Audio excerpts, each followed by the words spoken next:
6:02. We're going to start with a public hearing. First thing we're going to talk about is the donation from the Byrne Foundation for the immersion trips to Montreal and New York City. And I think actually all three items are along the same lines. Okay. This year we put together some immersion field trips, French immersion trip to Montreal, and a Spanish immersion trip to New York City, and then open those up to students who don't take world languages in an effort to make an 8th grade trip more equitable. And we asked for help from Byrne Foundation, which they very generously granted to try to defray some of the costs for our students who would have difficulty. The trips are expensive, and we know that, and we're working. This is our first time doing this in a while, and we're going to work to try to make the trips more affordable. And then as we put that out to the 8th grade, we asked if there were any parents who would be willing to not only pay for their student to go, but actually make a donation to defray the cost from some other students, so that we could make this open to as many 8th graders as possible. And we did have 2 families that we've actually had more than 2 families, but we had 2 families that reached the $1,000 threshold, so that we have to sort of put that out there. But I think we've had 6 or 7 families who have paid for their students and then also paid for classmates of their students to go. So we're incredibly thankful to the community and to the 8th grade and to the Byrne Foundation for making this possible. So we're really, really grateful. And in case anybody wonders, no, we don't need any more chaperones, because that always comes up. Any questions for Tim? Neil? What's the total cost? I'm not sure if we've ever totaled up the cost, because we were afraid of the actual number. If we look at what it would cost, we did it in terms of next year, and it's probably around $100,000. It's in the letter. It is Yeah. in the letter. It is in the notes. Okay. It says 110. Yeah. And we did have a fairly significant grant from 2019, was the first year that we were supposed to have a Spanish immersion trip to New York City, that the Byrne grant had donated $18,000 to, which then obviously did not go forward. And they had allowed us to hold on to that money. It had already been paid as a deposit to the tour group, which is one of the reasons that we're using that particular tour group. And then they agreed to apply that to this year. But and we have gone forward in trying to reach out to parents. I think something that had come up in one of these meetings, that we've reached out to parents without any knowledge of the students involved as to whether or not their parents are asking for any financial assistance. And so far we've been able to grant whatever financial assistance has been asked for, and then we're going to take the money that we have left over and apply that equally to everybody who's left. So right now we're looking at defraying the cost probably between at least $200 and $300 per family who has either not paid the full amount or not asked for a more significant scholarship. Ben? Tim, in the anonymous portion, there's a handwritten letter that says, "Dear Tim, we hope this allows for more students to participate in this amazing experience. Thank you for asking." Were parents asked directly? Parents were given the opportunity to, we put this forward and said, we are putting this forward for, in the past our immersion field trips had always been for students who are only enrolled in those languages. So only Spanish speaking, or people who are taking Spanish would take on the Spanish trip, people who are taking French would go to Montreal. We have a significant portion of students who are on IEPs or 504s or ESOL students who don't take a world language, who would automatically have not been eligible for those. This year we said we want to open it up to everybody, and we also wanted to make the opportunity out there available to, hey, your student might have friends who don't take classes with them or whatever else, if you have the wherewithal to do this. So we did ask, not in a specific targeted way, but hey, it would be great if you could give this, pay this and do something else as well. Thank you. Any other questions?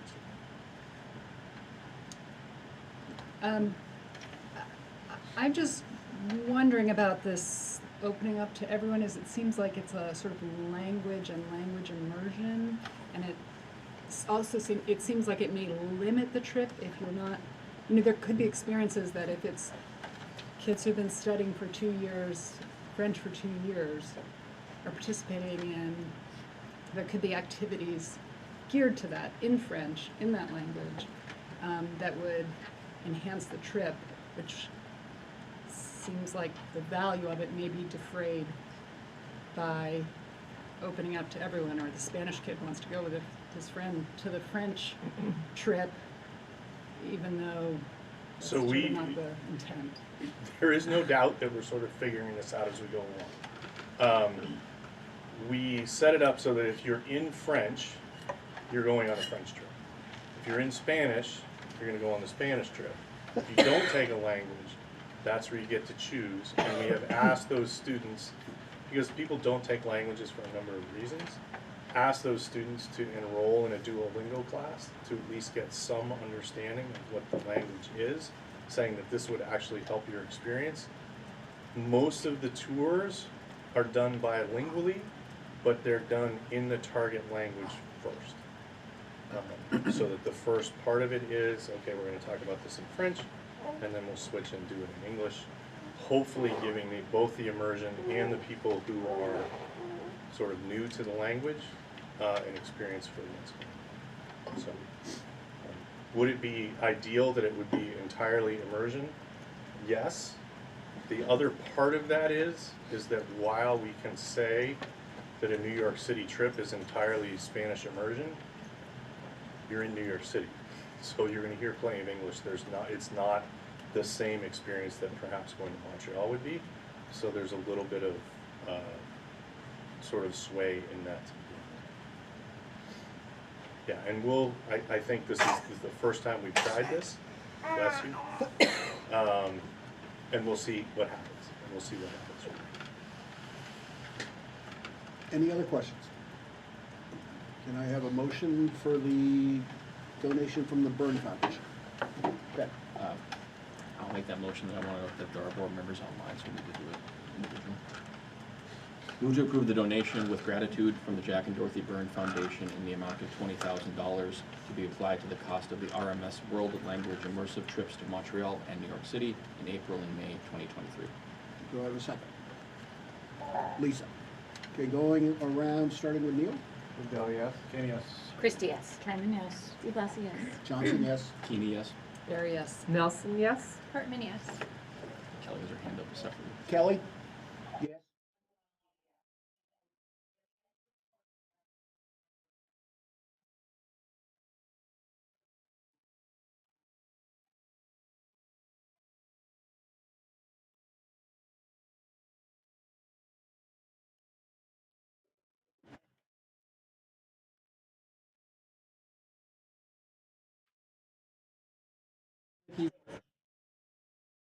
Thank you.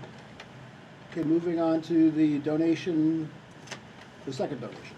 Can I have a motion? Tony.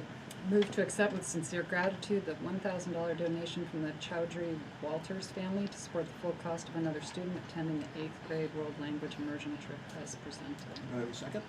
Lisa. Neil. Odell, yes. Kenny, yes. Christie, yes. Carmen, yes.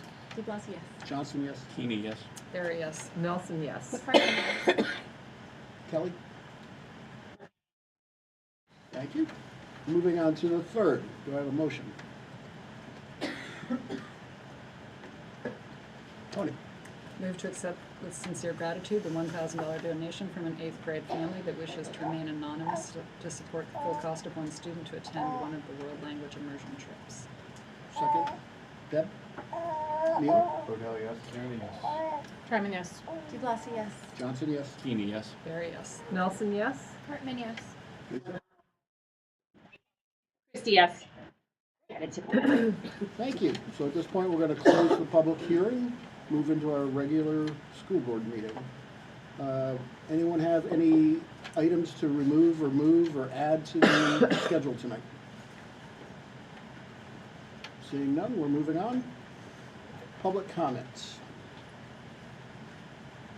The chair will give members of the public 3 minutes each to comment on items not on the agenda. The board respectfully asks members of the public to state their name and address before commenting on agenda topics.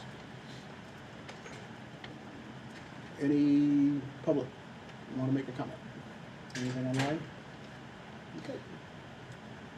Moving on to reports. Is Vidushi on? Yes. Vidushi, you're up. Hi.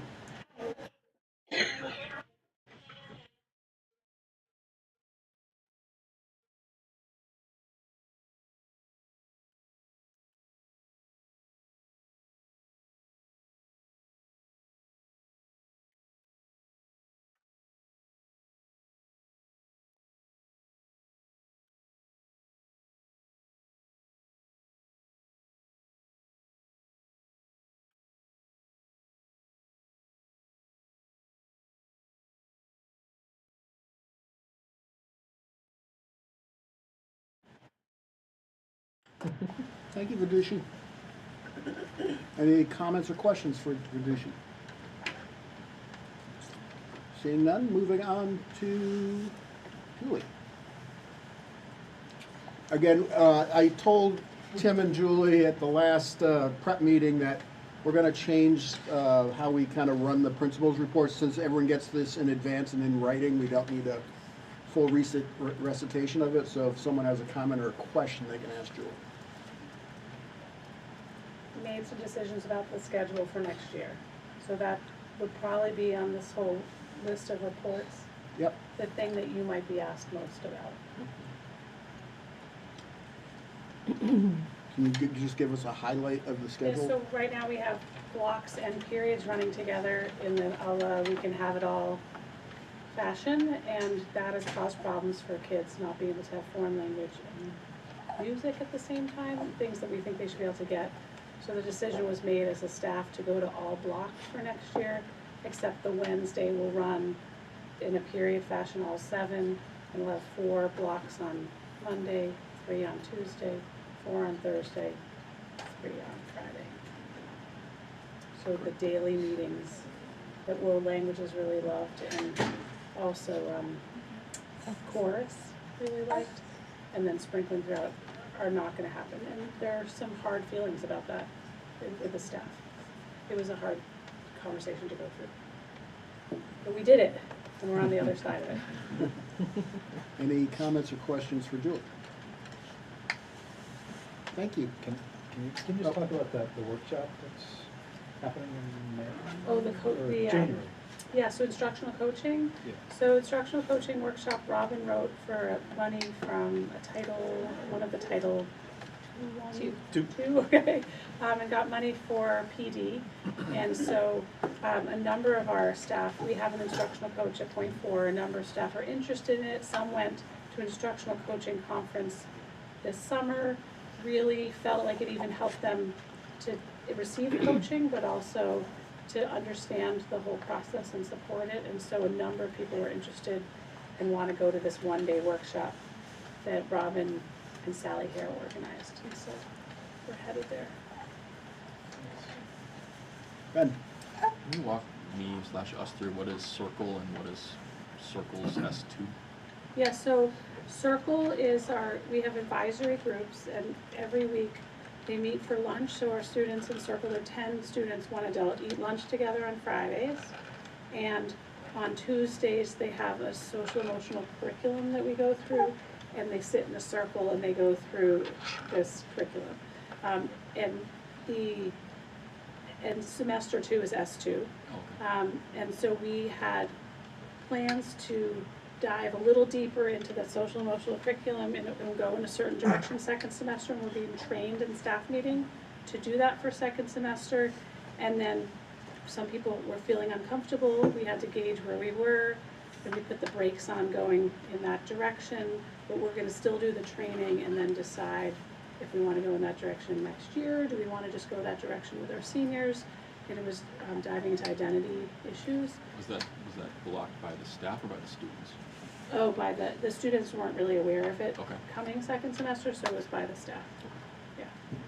But it was close vote also. But clearly more people wanted to put the brakes on than not. So. Any other questions? Thank you, Julie. Tim? So I'll leave it open to questions. We have, basically the last 3 weeks have been sort of a celebration of everything we've done so far, whether it be concerts or all kinds of work we're putting on the walls or displaying pretty much everything that's come to the end, sort of, even though we're not quite at the end of quarter two, a lot of big projects are culminating. And I've seen them, whether it be our plus classes. We have all of the Lewis and Clark travel journals, which are standard, which are now being presented tomorrow. And we are looking forward to planning for 2023 to actually open the building up a little bit even more than we have, so that we can have more people in if they want to come in and see what's going on and what we're doing. Yeah, we've had some really good discussions about what we want to do with that, and the idea that we're all getting back to the fact that a lot of these students have not done big assemblies before, so we're going back to like, okay, how do we start at the very beginning? Remembering that being an audience is also a skill that needs to be taught, and that's what we're working for going forward. So we also came over here last week. We had a great field trip. The 6th grade came to the basketball game, which I think every student above the age of 4th grade went to. So we had a number of people who said it was the loudest basketball game they've ever been to, which just says, so yeah, if you want it really loud, just put a lot of smaller children in there, and it can be a lot louder than you would expect. So that's where we are. It's been an interesting 3 weeks, but it's been pretty standard as well. So I don't know if anybody has any questions. Any questions or comments for Tim? We have someone from the audience. Can you add Carol? Speak, please. Carol, you had a question? Carol? Carol, can you unmute yourself, please? Yeah, no, I don't have, sorry, I don't have a question. I must have butt dialed myself. Sorry. Thank you.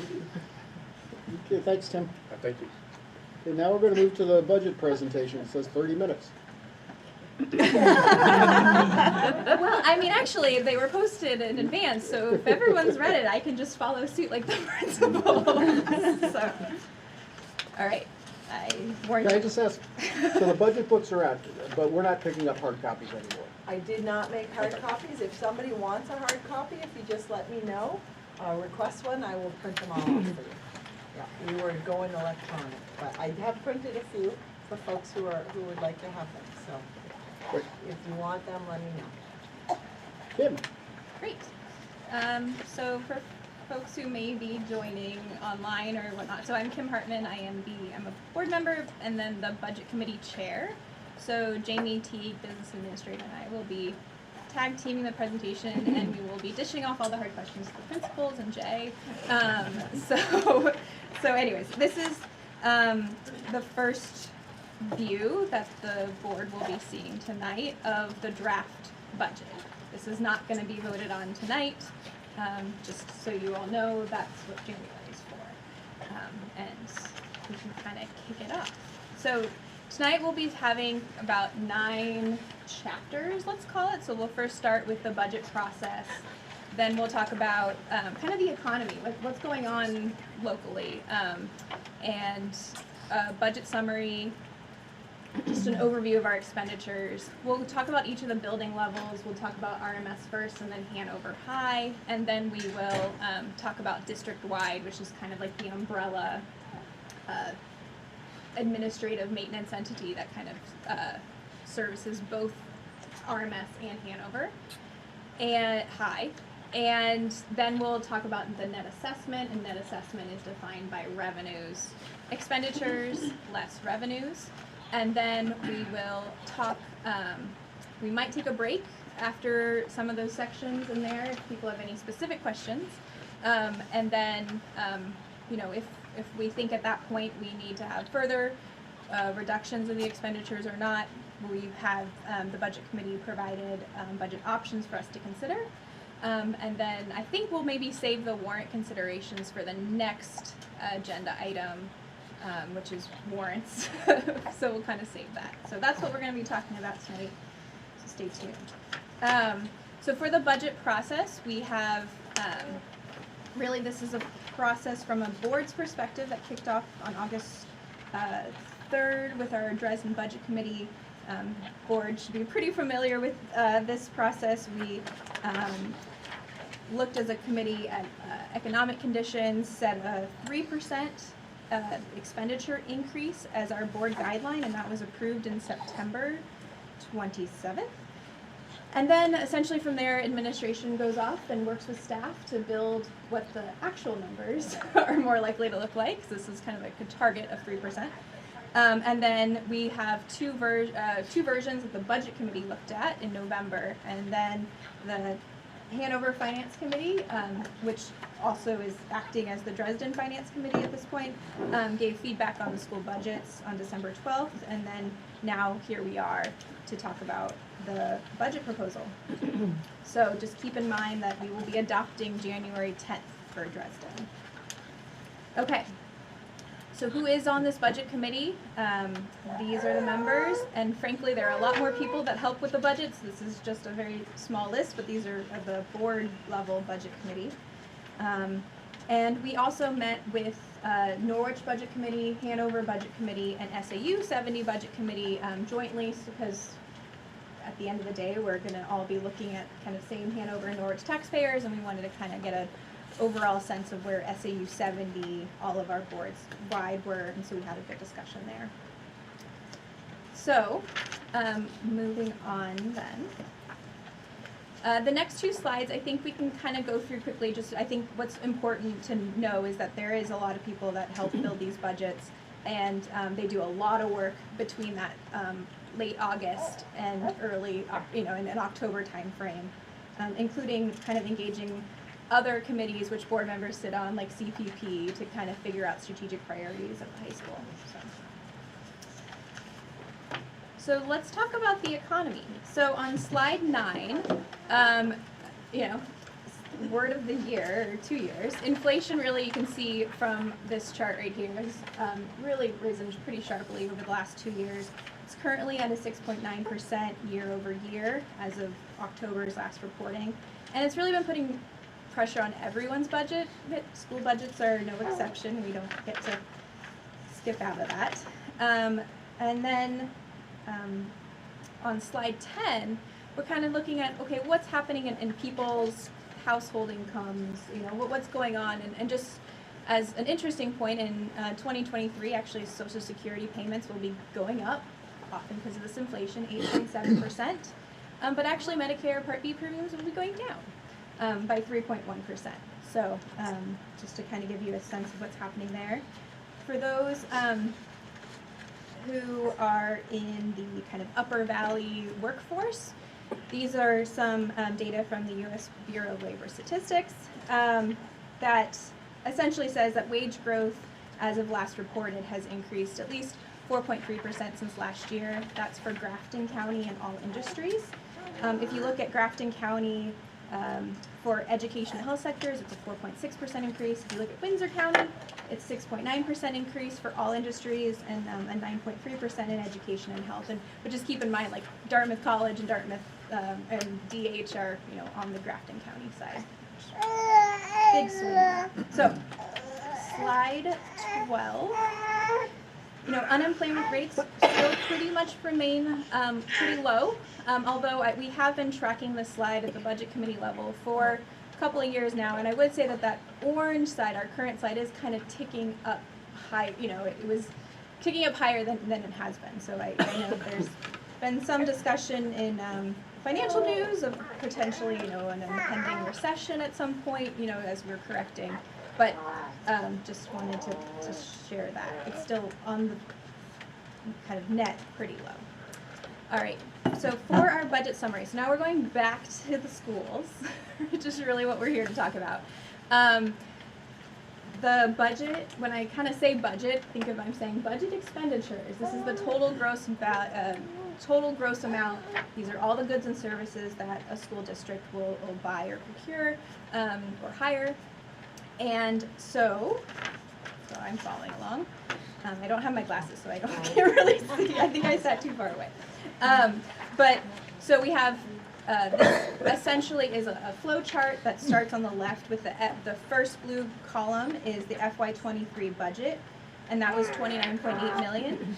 And then if we kind of see where we're adding for this year's budget, you can kind of see what building or what entity it's coming from to get to us a fiscal year 24 budget proposed of 31.13 million. So RMS contributes, so in total, we're looking at a 1.3 million expenditure increase. 446,000 will be coming from RMS. Hanover High, in this version, will have 705,000. District-wide is an increase of 183,000. So that in total is a 4.5% increase. So that was that 1.3 million. This is kind of another way of looking at that same information. If you were to drill down into RMS and to Hanover High and district-wide, this is where you're going to see the main drivers for that 1.3 million. So the darkest sections all the greens are district-wide, all the oranges are RMS, and all the grays are Hanover High. And really those darkest sections of those pies are salaries and benefits. And really, we're going to talk about that, but that's going to be the key driver, and a lot of that is due to healthcare being our premium rates are going to be increasing by 13%, so it's a pretty sizable chunk. Okay. So the last slide for the summary section is we always look at enrollment as well, and so this is our total, our projections. We never know who's going to come through the doors, but here's a good projection for us. So Dresden is expected to be higher at Hanover High, and it will be lower at RMS and compared to previous year. And we are actually looking at more tuition students compared to this current year's actual. And that is an important number because that's what will swing the revenue, what we see later on.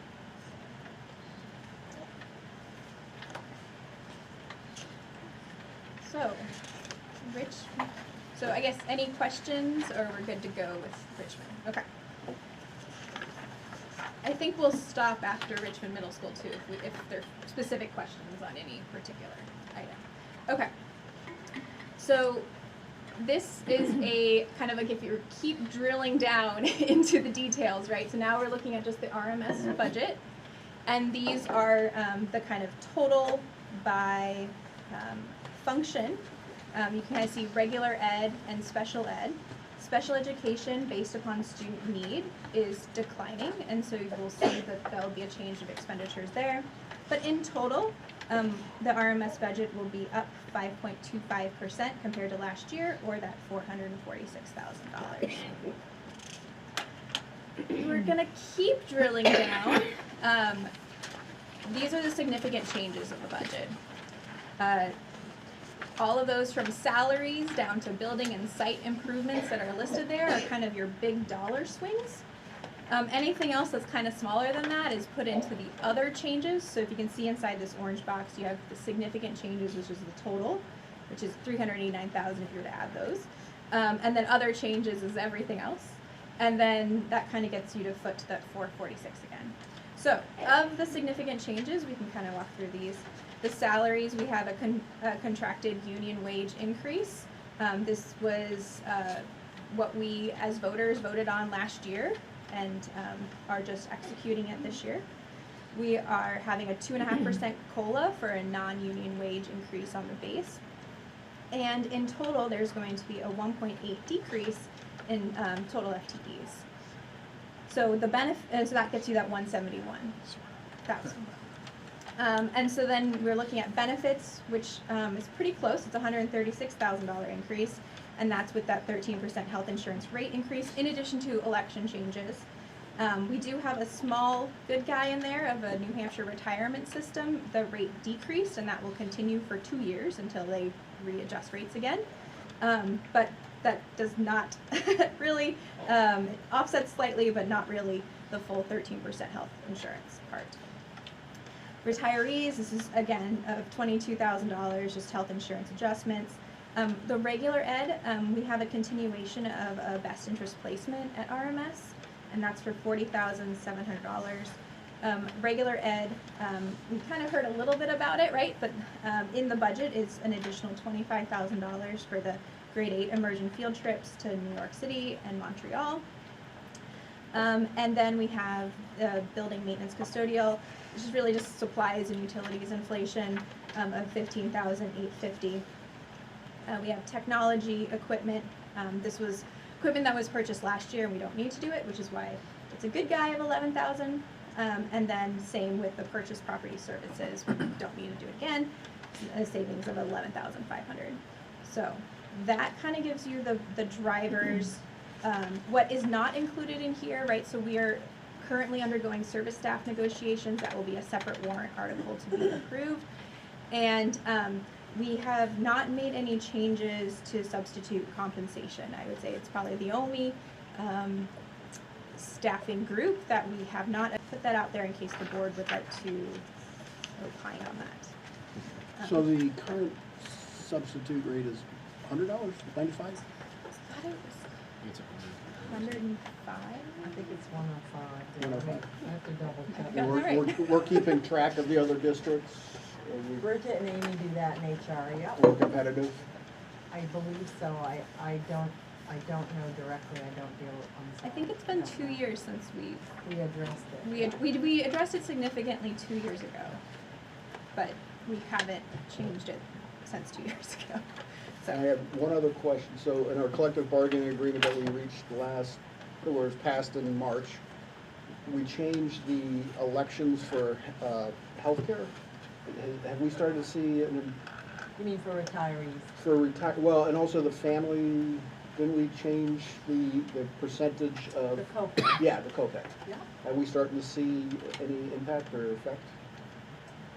There is some, I Right. mean, there are some savings from the copay changes, and there will be, in this year going forward, they're going from 10 to 11. So, but the effective rate over a 2-year period, because normally you get a payback on the rate, right? It's how the trusts work. They give you a rate of an increase, which they did for last year, the budget we're in, right? But we were building it last year. So they said it would be 9.2%. But we got a reduction because they send you back monies if they have too much in the trust. So that brought our effective rate down to 2.8% increase. So then this year, we had an increase come in again of, it was like 5.8% over where we had the increase from the prior year. So when you added the two together, it came out to a 13% overall increase, because this year we will not have large surpluses coming back to us, because the claims were so high from the prior year. So that's what made the rate go a little bit higher than we had initially expected. With regards to what you were talking about with retirees, we made a change, and we are seeing some savings in the budget we're building this year. I think we actually did in this fiscal year as well. Any retiree spouse or themselves who reach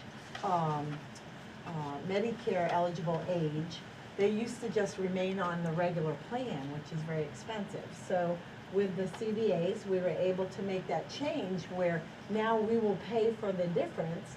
We'll pay for the plans that we have Medicomp plans available, which are a little bit cheaper, substantially cheaper actually, than the full cost of a two-person plan. So what we do is we roll the employee onto a single, and then we put their spouse on the Medicomp or Medigap. There's two, they call it whatever, depending on where you are. So yes, that's there's I think there was four 4 folks, I think, who are transitioning, their spouses are transitioning that direction in the budget we're building. Thank you. Any, Neil? Tom's. Oh, Tom, you're first, sorry. Okay. You haven't been here for a while, I didn't recognize you.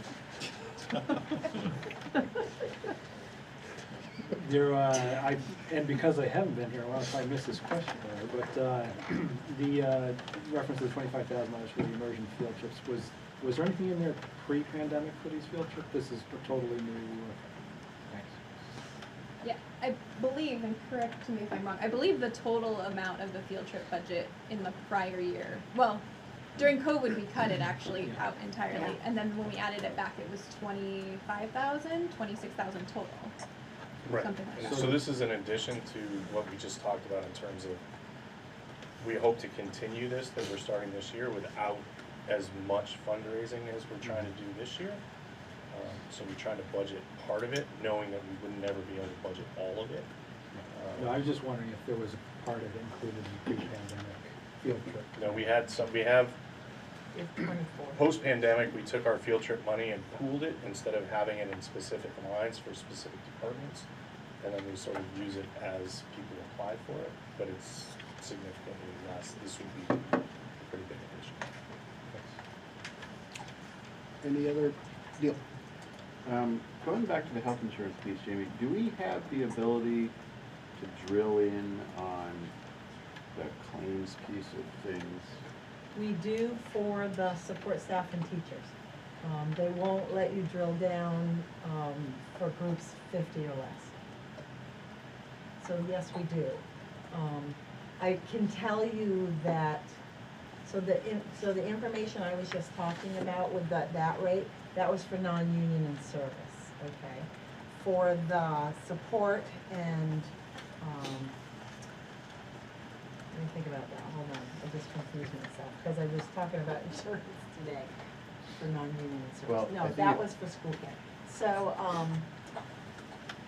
I don't know that you need to get into, yeah, so this ties back to what we've seen happen in Vermont, in that the cost of the plans, both the premium and the out-of-pocket costs were a large factor contributing to the utilization of the insurance, so claims went up, and I'm curious if we're seeing a similar scenario in New Hampshire. so the numbers, and that was for school care, I'm sorry, I was talking about, NHIT actually came in at 24% increase last year and 17 this year. So that's service and non-union.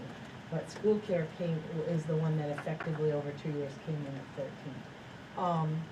So 13 over 2 years is actually based on what I'm seeing with Health Trust and hearing about Health Trust and NHIT. The rates are really pretty stable with school care. I think that, you know, Is the risk pool it's more than just us? it is more than just us, but your portion of it is based on your claims history. So other districts getting the same insurance will see different They can see different percentage increases. increases or Yeah. Yep. decrease, I guess. Yep, absolutely. They rarely ever go down, but yes. Sorry? So, Kari Asmus, Hanover Finance Committee. I live in Etna, Hanover Center.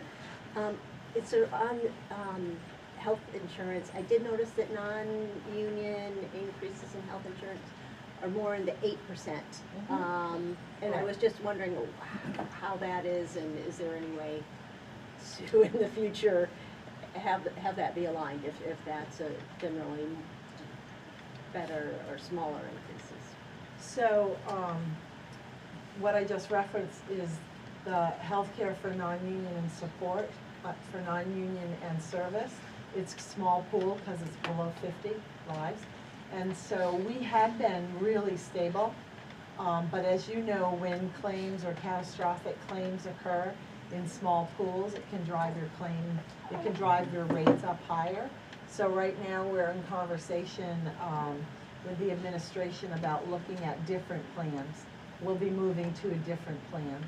Okay, so, and I'm just thinking, so, you know, you were saying that the 13% is an effective rate increase over 2 years. So you're saying that's actually smaller than the 8% 1 year? Right, because last year, so with service and service staff is your custodial maintenance, right? They're very small, so they've always been married, if you will, to the non-union staff in order to, to form a small pool. So last year's rates on that census of folks came in at about 24% increase. We were able to make plan changes in order to not drive the budget over. This year's rate increase, guaranteed maximum, right, because they don't give us the actual rates until like May, it's April, May, came in at 17.4. So we've had some catastrophic claims in our groups in that census. And so we are actively again looking at which plans that we're going to offer and what the co-pays will need to be. And we're confident that we can still offer plans that align with, what the support and teachers have in both sides of the river, comparable, and they will still not drive the budget over. And then I had another question sort of on the significant changes, and I'm looking at page 6 of the budget packet as opposed to the presentation. And under Richmond Middle School program maintenance, the first item, number 4, it references an increase of $193,000 due to the addition of the unbalanced or unbudgeted increase of 0.8 FTEs for a change in teaching staff and an additional 0.2, oh, okay, and as the addition of 2%. So I was just wondering, of It also 193, how much of that is the new position? The 1.0, the effect of the 1.0. Yes. I believe when we ran those numbers when they added it in April, and I believe it came out to just around 92,000, because it was actually, we didn't hire another body, if you will. What they actually did was, for the most part, and if I get it wrong, Tim, you can jump in, they added 0.2s to some of the staff that we had that were part-time that were already on, in the system. So it didn't add expanded costs, like hiring a whole nother body for health and, all of those different benefits, because the folks were still already with us. Okay, so part of that other large increase that you see there is the effect of the settled union agreements, Right. track changes, steps. I could probably break it out, but I know when we ran it, I think the number I was remembering was like 92,000 to that. We could round to 100,000. I mean, that's fine, but then I guess I was wondering if it's already in this year's budget, why do we need to add an additional? It wasn't in, We were able to adjust people within the building. Sorry, I don't know. Yeah, and well, I guess it would be then, why can't we do that again this year? To because it's avoid, not the appropriate way to budget. I don't know, just my thought. Right, it's budget to budget, it's a difference, obviously, but we had things budgeted last year that were unfilled, that we then moved around to be able to get the money to hire the people for this year. So they're covered this year over the changes that we made specifically last year, because we had a retirement and we changed the entire structure in terms of, we basically used to have one more English teacher than we have this year. So because of the structural changes that we made, one English teacher who retired, that whole position was unfilled. We moved people around. That gave us some money to work with, so that it was not, we added people into the building, but not really in terms of the budget. So budget to budget, this looks like a big number. But in terms of what we have in the building now, if you took that away, what was added in last year, our increase is actually not that, is below 3%. And I could sit down with you and sort of try to figure out exact, but it involves a lot of, we took away one of the electives, moved that teacher to do something else, took away English, fill that with some, I mean, we have a lot of other ways that it Right, fit and I guess around. I would still, just- and I would just say in terms of process, that it's good to add staff positions during this budget process, because then we, discuss it completely and understand it, and, it is what it is, and there's a lot more transparency than what we're seeing right now. And so I'm still really not understanding why, if in the fiscal year 23 budget, this position fits into the budget, why going forward to next year, we need to add an additional $100,000 to accommodate it. I don't know, it's just, if it fits in this year's budget, it's not clear why it wouldn't fit into the fiscal year 24 budget. So, Without, But I- having really, it's, yeah. I can maybe clarify a little bit. well, can I just speak one Yeah. second? So when you look at, and you'll have this in the next month because December's closing. When you look at actual expenditures and encumbrances for this year's budget, it doesn't technically fit. It fits because we're not filling other positions right now. If you look at the salary line for regular ed teachers, the salary line is expending $2,878,261. It's on page 8 of Exhibit 6, I think. Mine might be numbered different, sorry. But the budget in that line area was 2.7 million. So we're overspending the regular ed teacher line. But if you look at the special education salaries ed assistants, we are not overspending, we're underspending that line, which is going to absorb this change. Did they know that last year about the special ed assistants? We didn't absolutely know. The board approved an over budget condition if it didn't pan out, So, but I mean, there weren't vacancies in the regular ed teaching positions, if you will, that made extra money available. I think some things were reallocated, but we're still trending over budget because of the 0.8. It was 0.8 for this fiscal year. Tony? To Kari's point, though, at least part of this I understand was a retired English teacher. So that English teacher only was budgeted last year. And now we're just adding 0.2 to a bunch of people who aren't getting benefits and everything. So it seems like it should be a relatively even trade if we're adding one. We've taken away an English teacher from, we're not replacing that retired English teacher, as I understand it, because of this new schedule. And now we have a 1.0 total made up of extra 0.2s. Why aren't they? So if you look Go at, on, Lisa. I know that we It was presented this, 1.8 to. yeah, we presented this idea during the April meeting after our March in-service. And the total restructuring of our 7th and 8th grade teams and our 7th and 8th grade English was more than 0.8 FTE, but we reallocated some FTE from English, some FTE from computer literacy we had previously taught, and the net of that was a 0.8 increase. So we did some reallocation within our approved budget from March of '22. But there's a 0.8 increase in FTE to make the new structure happen. So you took out 1 and added 1.8.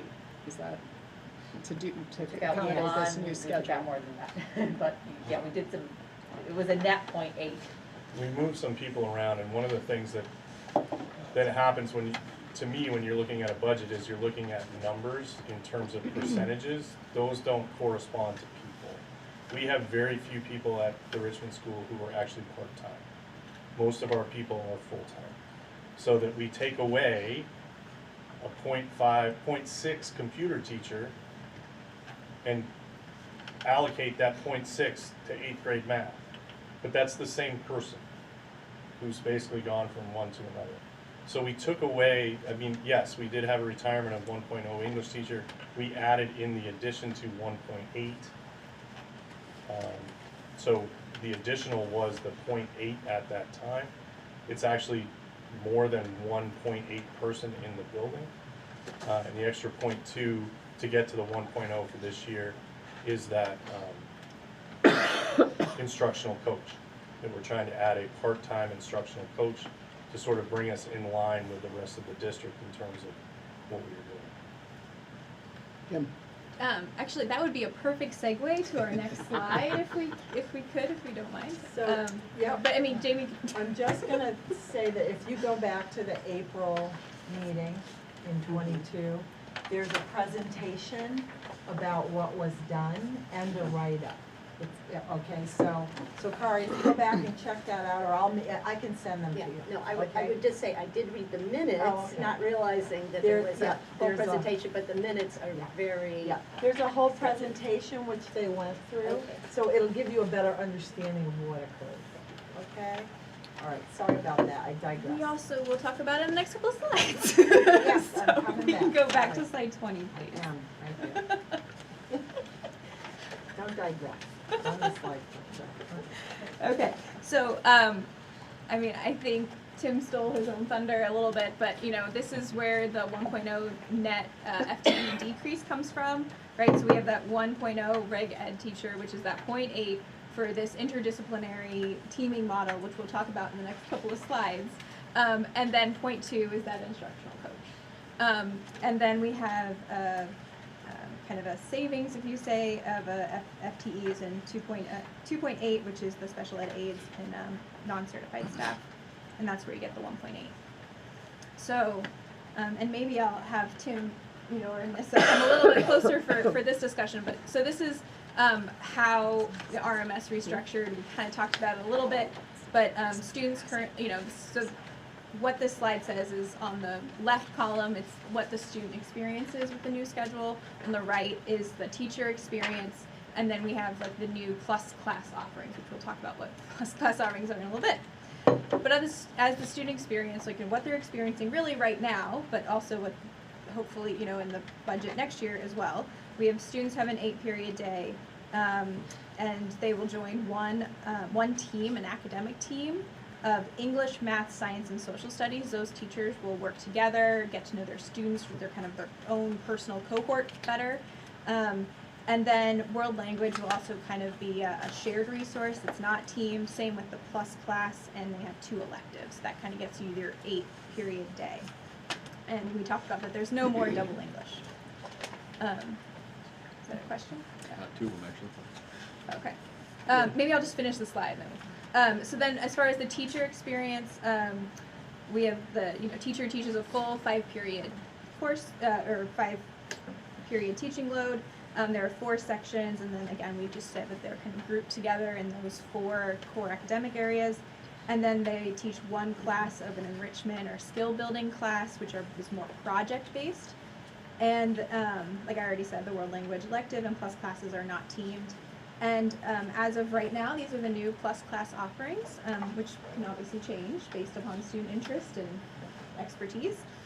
So we have financial literacy, engineering and design challenges, public speaking, create a country, we're based around UN sustainability goals, blogging and e-publishing, storytelling as history and culture, logic puzzles and games, and engineering of flight. Questions? Ben? What is the difference between world language and plus and electives? Aren't they all electives? Or am I totally misinterpreting this? Yes. The term elective in the Richmond School historically is to pick a non-academic class. Okay. That would be sort of what in elementary school they call them specials. So it would be PE, woodworking, art, theater, music, chorus, something like that. Those are choices. Students sign up for those every quarter. We're about to go through the really cool process of arena scheduling where everybody has this organized chaos where they sign up. World language is also a choice, but you pick one. And the electives are generally either for a quarter or a semester unless it's chorus or band, in which case it's year 1. So you would pick those and decide to go forward.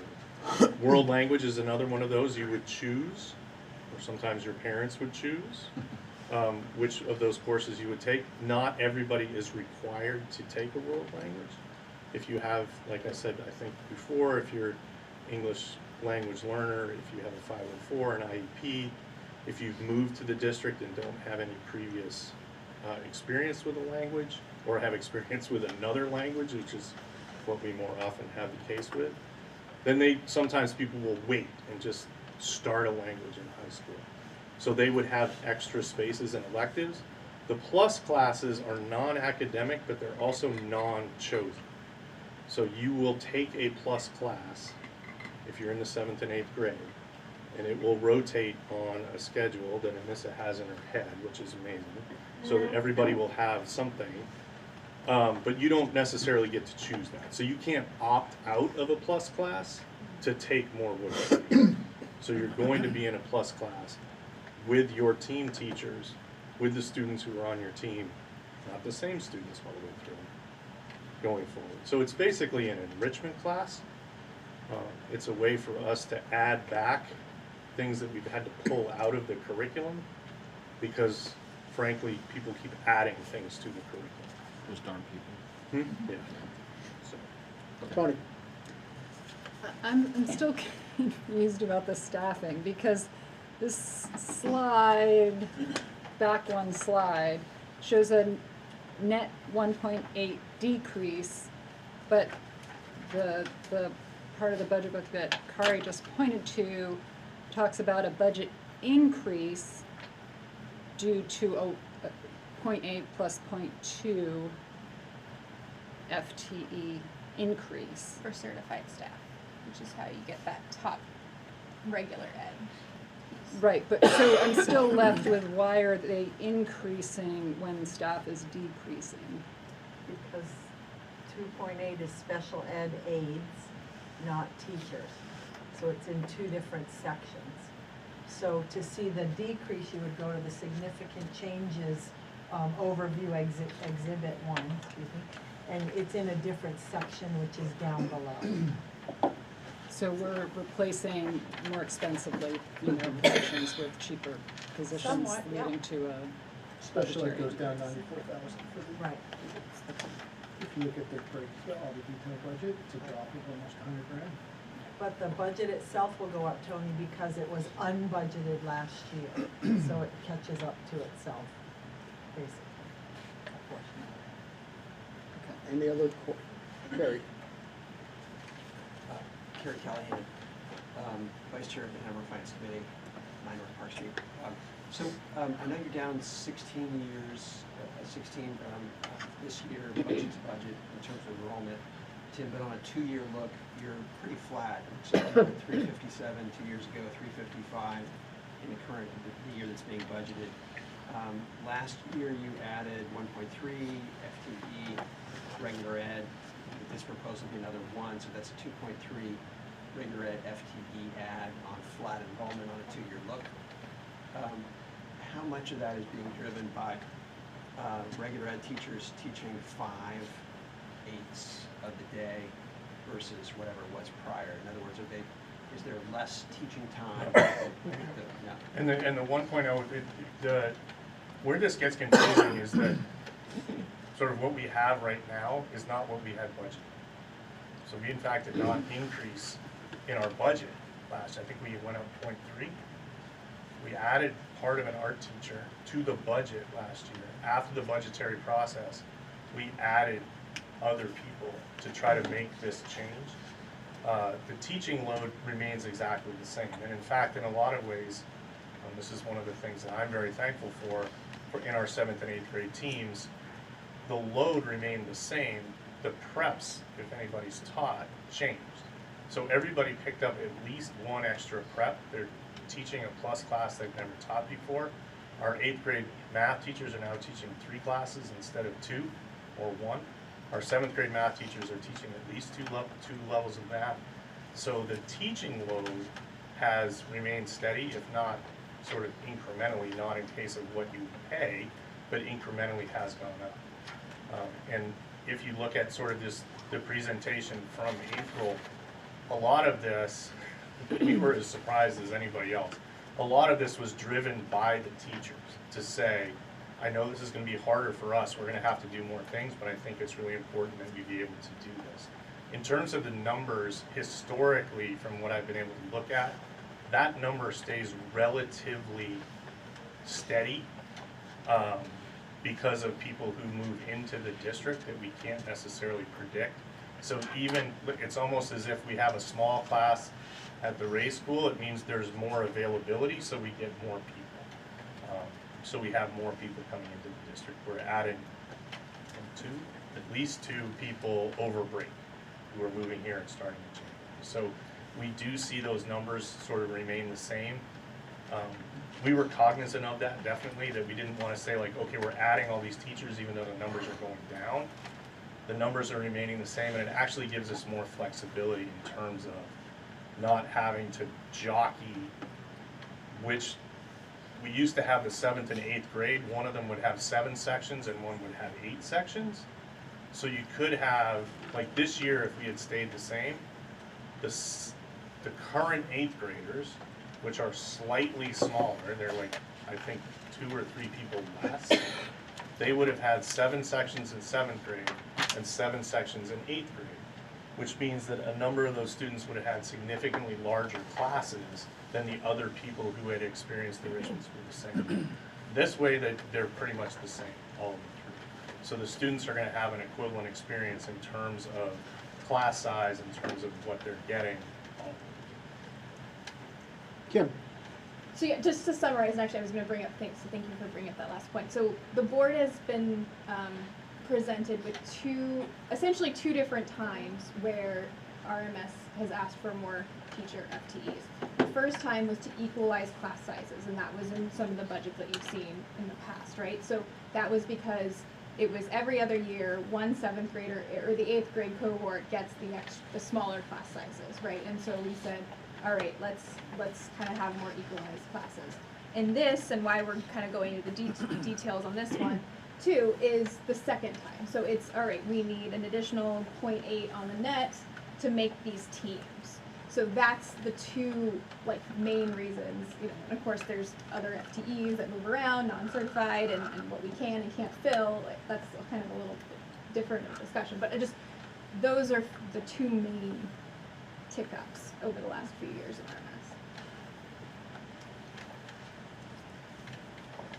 RMS.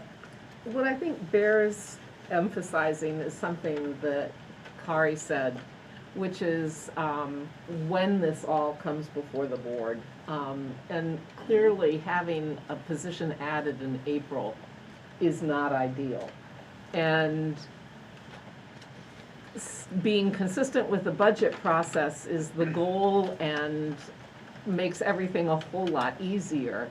At the same time, I struggle because I think, as you said in April, this is a product of teacher conversations that happened at that time of the year. So there's this tension between this is the time where we really want to have our budget look right, be right, and stay put. And I think this is one reason why starting last June, the board was very proactive about saying, this is the time for those ideas to come forward. Please don't wait until March or April.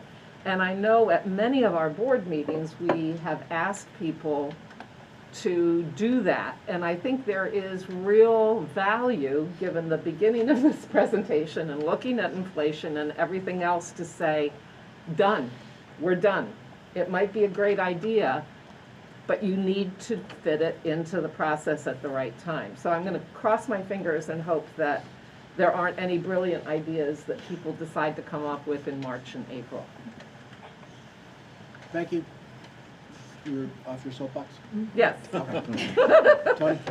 I just had one question about these, the significant changes chart, and it said other changes, new English, art, math, IM materials plus classes, 56,000. So that's literally all other changes in the RMS budget. All of them would be 56,000. I thought it was, thank you. No, to Okay. foot to the 446. It's not just materials for these new No. Okay. No, it's literally Thank you. everything Got it. that, like, every small dollar. Thank you. Any other questions? Kim? Great. So continuing on with this interdisciplinary model, because we wanted to make sure everyone understands it. So on slide 22, this is the scholarship that I'm sure Tim can recite better than I can. But basically that this scholarship supports the new model as creating these higher performing, more meaningful learning environments, part of the reason the board supported this position.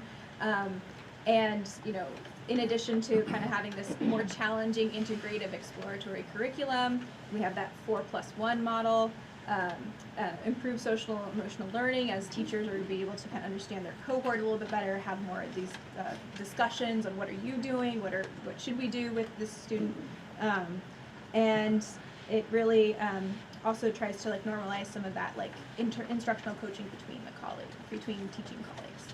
So, anything else you'd like to say on that? We can keep going because I think. Okay.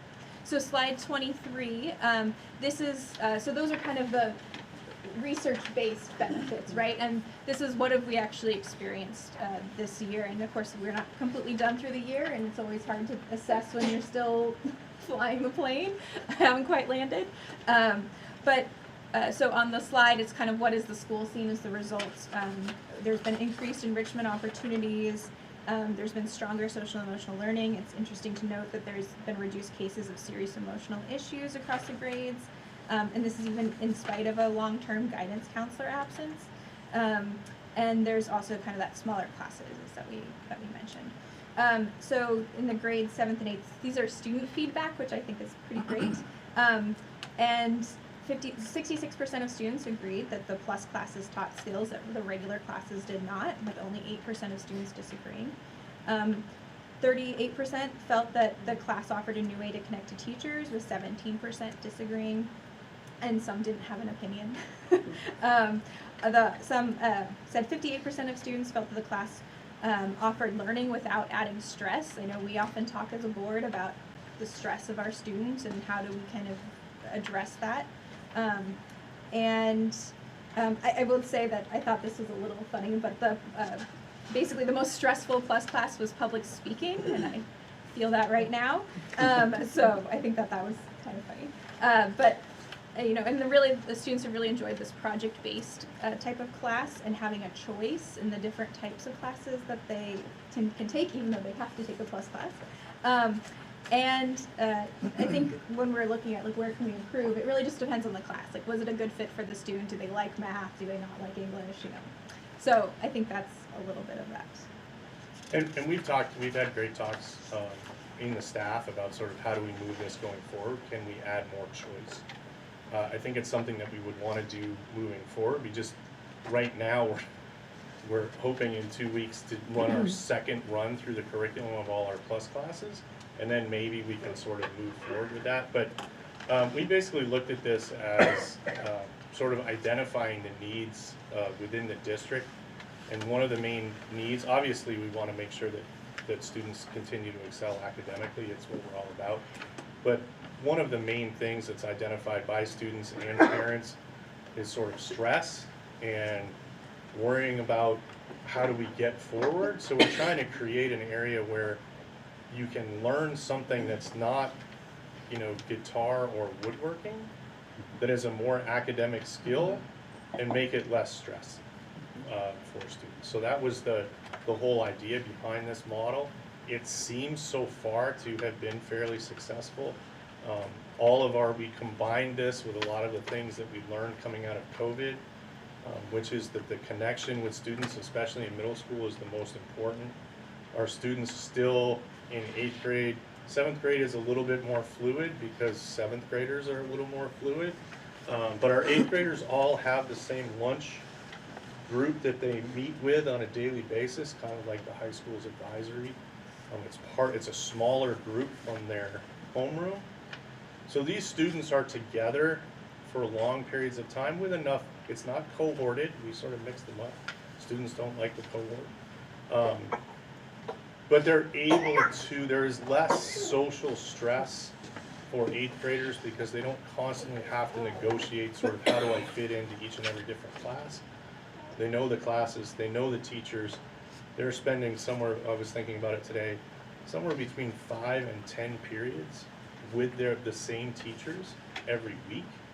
So it's very easy for teachers to say, figure out, hey, something's not right? Hey, can we sit down and talk about this? What's going on? Especially around this time of year, we've noticed there's increased stress, I think, among everyone, right? So this model has been very successful in sort of addressing those larger issues while also having smaller class sizes, having people that can't sort of overestimate teachers who are really excited about teaching what they're teaching.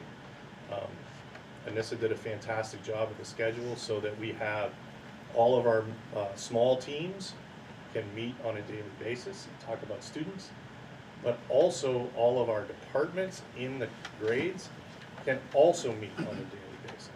So we have the 8th grade social studies, 8th grade science, 8th grade math meet together once a day to talk about, okay, what are you doing today, what worked, what didn't, sort of going forward. And it makes that experience, we've had fewer people this year say, oh, who do you have for this class? It's totally different than what I have for this class. The experiences are somewhat, they're not perfectly the same, obviously, but they're much more equivalent than they have been in the past, which I think also lends to this idea of community that we're trying really hard to foster. Students are doing the same projects in all the classes. They sort of have the same assignments in all the classes. So it has really been, from our standpoint, from an educational standpoint, a huge success. And it's eminently adaptable for whatever gets thrown our way in terms of population. We can grow, we can shrink, we can do whatever. Ben? For the percentages that aren't addressed on here, like the 58% part, does the 42% mean they disagreed or they had no comment? There's a small disagreement. There's a huge no comment. Answer. Right, no answer. Neither agree nor disagree. Okay. And that's one of these like, this is the students' first time taking these classes, so I think they didn't really quite know what to expect. Perfectly honest, we didn't sometimes know quite what to expect. So they're like, I don't know. How much would I have connected with my teacher otherwise? But it wasn't 42% said it did add stress. No, I would have put, if it were bad, I would have put it in there, even though it would have hurt me. But no, most of the other ones are just neither agree nor disagree. Follow-up question, if I may.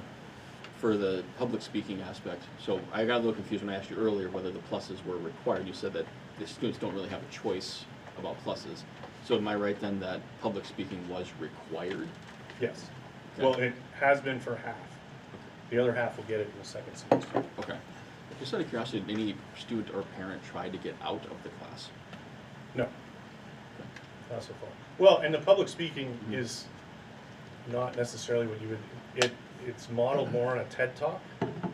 So it is basically 2 to 5 minutes, teach me something you know something about.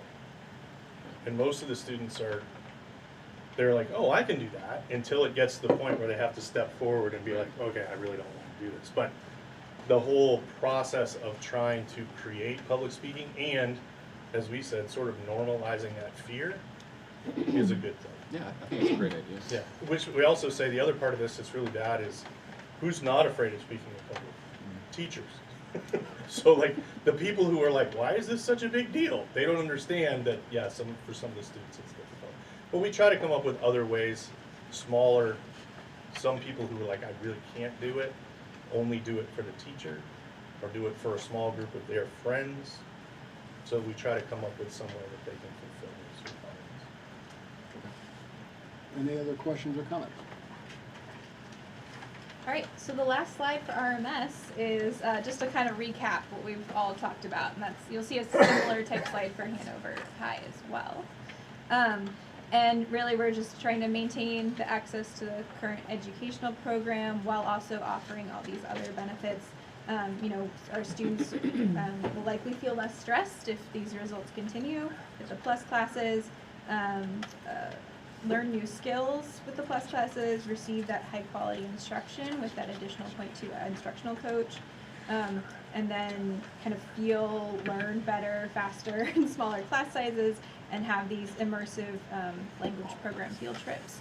And then, of course, being a clean, safe environment, which is really a district-wide, if we add an additional FTE, which we'll talk about in the district-wide for maintenance, that will give us one staff member on average per building that we have from Norwich, Marion Cross, Ray School, RMS, and Hanover.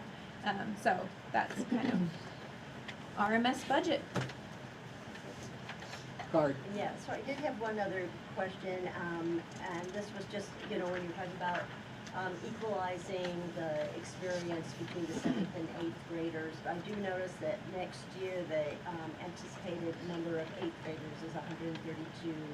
So with 8 sections at sort of class size of 16 or 17, which is, really very small and kind of a boutique type I was of- gonna say perfect. Yeah, but, but sort of in the kind of, bigger picture. And so what I was wondering is if you were to have a class that was smaller than that, I would say, 130 or 125, at some point, would you say, no, we're not gonna keep 8 and 8? We would have to obviously look at that. One of the things, like I said, that tends to happen, and I've only been here, this is my 4th year, and obviously 2 of those years were a little bit of an outlier. We do tend to add. So 132, I would be shocked if we ended up with 132. We're adding, like I think, we're adding 1 8th grader next week in the middle. Right, but I mean, that is why you do the October 1st, because every year there's going to be a certain, flow, and so when you do the year-to-year demographic snapshot, Right, but you're capturing that there's going to be change and growth, typically. Right. But again, some of that growth you won't be able to predict. So we can predict on, these are the number of 6th graders we have right now, and the number of 6th graders we have in Marion Cross. Is that gonna be the number that we get in 7th grade? Probably not, because we'll probably add people.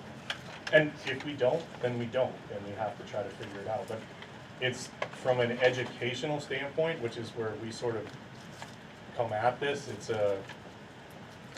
to have 1 year, and if it continues as a trend, if we have 1 year where our class sizes are too small, then that's eminently more recoverable than having 1 year where the class sizes are too big. Right, so if we're at 16, 17 for 1 year, and then we know, okay, hey, we're gonna have to come up with something, we're gonna have to cut it, and we'll figure out what to do, as opposed to cutting it and then having class sizes of 24, 25, which is not gonna be the experience that most of, the people who come here have moved here in large portion because of the schools that are here, and they're not expecting to have a class of 25 for their 8th grade algebra class. No, and it's a community that's passionate about education Right. and would not want that Right. either. But on the other hand, I think that, there are many who feel that it's a necessity to make sure that we hit that balance correctly. Right, and that's something that, and this is something that's very hard to reflect in the budget documents they have. But these are discussions that we have school-wide on a yearly basis, right? Sort of what are we going to be able to do? What's the balance that we can strike? Let's make sure, and we've worked very hard in the last 4 years to be like, let's make sure that what we're asking for is actually what we need, not just, oh, this is last year's budget, let's go up 3%. That's why our tech budget is down. Because I talked to Tom and said, can't we have this big bump? Can we hold off on some of this other stuff? Yeah, we can. So let's hold off this year and try to keep that part of it down so that we look at it as a school-wide budget and not sort of siloed, hey, I need my social studies needs their textbook, whatever. No, people will say, I'd be willing to give that back. We don't need this money. Spend it on something else that's going to be helpful. I'm really thankful for that as a school. And it's one of those that all I can say is, trust me, we've thought about that, but that is something that we're very cognizant of in terms of we can't just keep going. We'd love to, right, go up and up and up and up and have class sizes of 12. It would be fantastic, and 150 electives. That's not gonna work, we know that. we're trying to make something that would fit what the needs are, and especially what the needs are reflected when we put out any sort of polling to our parents. Right? The parents say, yeah, it's really great, but I wish we had this. Okay, is there a way to get that? If there were 7 sections, it'd be 19 students. Again, the specific in terms of the division, if you're talking about, this is where it gets difficult. 7 section of 19 students is the math. That's not what happened. Because of the electives, the way they work out. So you would end up with sections of 15 probably, and sections of 23 and 24. And once you get to that 23, 24 number, then people start to get upset. Just because you can't, it doesn't work out that way, right? So I wish that were the case, it would make it much easier, but that's not the way it works. Like in the building. Yeah, no, it's places. Yeah. Well, but it's not our choices, right? It's student choices. Because the student says, I want to be in geometry, and I need to take chorus, and I need to take band, and I'm in French 3. Okay, and you have 20 students who do that. They all end up in the same class because we don't have the flexibility within the schedule to make it all work. So you're going to end up with large sections and small sections. It always works out that way. I wish that it were, everybody's divided up and they're all in 17 person in every class. It doesn't happen,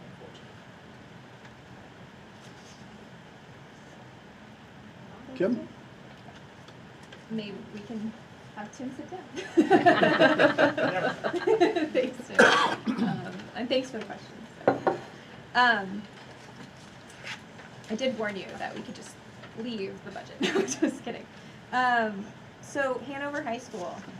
So the structure of these slides are going to be pretty similar to RMS, so hopefully this won't be new. But I did change the color so we're in gray, so you don't get confused between RMS and Hanover High like I did when I was making these slides. So that's why this is all in gray. So with the growing enrollment, Hanover High plans for a $705,000 or a 4.4% increase budget to budget, and that is despite a 1.0 FTE decrease, which we'll talk about later. Here is where you can see, you know, where the by function the expenditures are coming from. But perhaps more interesting or more tangibly, if you go to slide 27, these are the significant changes. I won't talk about the salaries and benefits because those are frankly district-wide, those kind of changes. But then we have, we had one additional retiree added, so we add that to our 24,000. We have a regular ed, classroom furniture and educational equipment, kind of upgrading that to a baseline standard and to begin a replacement cycle. We'll talk more about that. Similar in about 3 slides, similar to what we talked about with RMS, kind of in a detailed on what that is. Building improvements, rebuilding the firebox in our wood chip plant would be roughly $79,000. Building custodial, again, supplies and utilities for those types of heating, electricity, propane, additional $29,000, and transportation, we're electing to reduce some of our athletic, as now that we have an assistant athletic director in the prior budget, trying to reduce some of those transportation costs, in addition to the sending school bus from Heartland is reduced here for $29,000 in savings. So that gets you to a total of $722,000, and so all other changes net out to a decrease of $17,000, and that gets you to that 705 number that we talked about before. Again, no changes in substitute compensation and service, you know, those that do qualify, like custodial, are not included. So, so slide 28 gives you the various FTE changes, and Julie, I'm sure, can talk about this a little bit more, but I'll give it the first shot at it. For certified staff, we have a 0.1 special ed therapist increase. We have a 0.2 ESOL based upon known student need, a 0.8 guidance counselor addition, and a decrease of 1.1 in the regular ed teachers. I know that Julie and team really worked to look at class sizes, and we had talked about as a board that maybe some of the class sizes were a little bit smaller than what we were anticipating, which was never planned. It just, the threshold at the initial offering was we wanted 10 class sizes for it to, 10 students in a class size to run a class. And I think you've taken a look in some of those more niche electives that might get first to drop if a student has a conflict. You increase the minimum threshold for that class to run, so it's I think at 15 instead of the 10. You can correct me, but basically that's where some of that. Even though we're having an increase in enrollment, you kind of see that consolidation of regular ed teachers. So that total certified staff is no change, and then for the non-certified staff, regular ed assistants of 0.05 FTE increase. Which is the equal offset of the media assistants, and one fewer special ed assistant. Gets you your total 1 FTE increase when you add those two numbers together. Decrease. Oh, did I say increase? Decrease. Thanks. So slide 29 is talking about the furniture replacements. If there weren't any other questions on those significant changes, the rest of the slides will essentially be about this furniture replacement plan. Here's all the details, and I would encourage you to look at it on your computer screen probably, but it's various things from office chairs, classroom sets, orchestra chairs, replace a broken dishwasher in the science lab area. You know, we kind of see those types of items, and in total, you know, yeah. So does this mean they weren't on a cycle beforehand? They weren't, no, I mean, it wasn't, no. Really? We haven't had, and also because that was the place that got cut every time, so like for instance, this year for furniture, we have $4,000 in the budget. And so there's not much you can do with that to create a cycle. So I think that was the area that we would go to first to cut, and so things have deteriorated to a point where really they should be on a cycle, and we should keep, we think 20 to 25,000 would be in that line that would allow us, once up to speed, to keep a good cycle going. And you can actually see, so there's pictures on slides 30 and 31 of those either small furnitures that are, you know, if we have larger students, it would be an uncomfortable learning environment, some old whiteboards, and then I've stared at this picture on the left for quite a long time, but there looks to be a hole that's drilled through this science lab table, I think, but don't even really know what happened there. I thought the umbrella goes there. Yeah, is that for the umbrella? You can take it outside. And we'd also talked about in the budget committee that if there is additional funds this year, particularly for the broken items, you know, that we can replace if we had any surplus in this year, just to fix the broken. So then to summarize, the Hanover High School budget proposal offers similar but different benefits, right, to RMS. Our students can kind of find the English language support if they speak other languages. There's a peers tutors program, which actually we didn't really talk about, but kind of having certified teachers to support the peer tutors and having them tutor in an academic resource center. If we didn't do that, it would be kind of EAs continuing who are not certified and perhaps not, you know, fully prepared or compensated to tutor. And also, so again, continuing to receive high quality instruction. This was added, but to keep the 0.4 FTE instructional coach. Again, keep that 1.0 FTE assistant athletic director, as we're kind of changing how some of our sports are run. Make sure we have enough equipment that works and fits our students. Making sure we keep the 0.2 FTE for the equity steward, and then again that 1.0. It's the same 1.0. We're not 2.0 now, but again, just kind of saying that in a district-wide benefit, we can have better maintenance. All right. No questions? This goes back to RMS, and can someone just give me a quick tutorial again on the medical? Because last year, So teachers get to choose between the Vermont system or the New Hampshire That's system? New Hampshire retirement system, not medical. That's only the retirement system, Yes. not the medical. Right. So all New Hampshire teachers here have to go with this school care program, is that what it's Yes. called? Yes. So last year, we had this big increase in medical because of the retirement.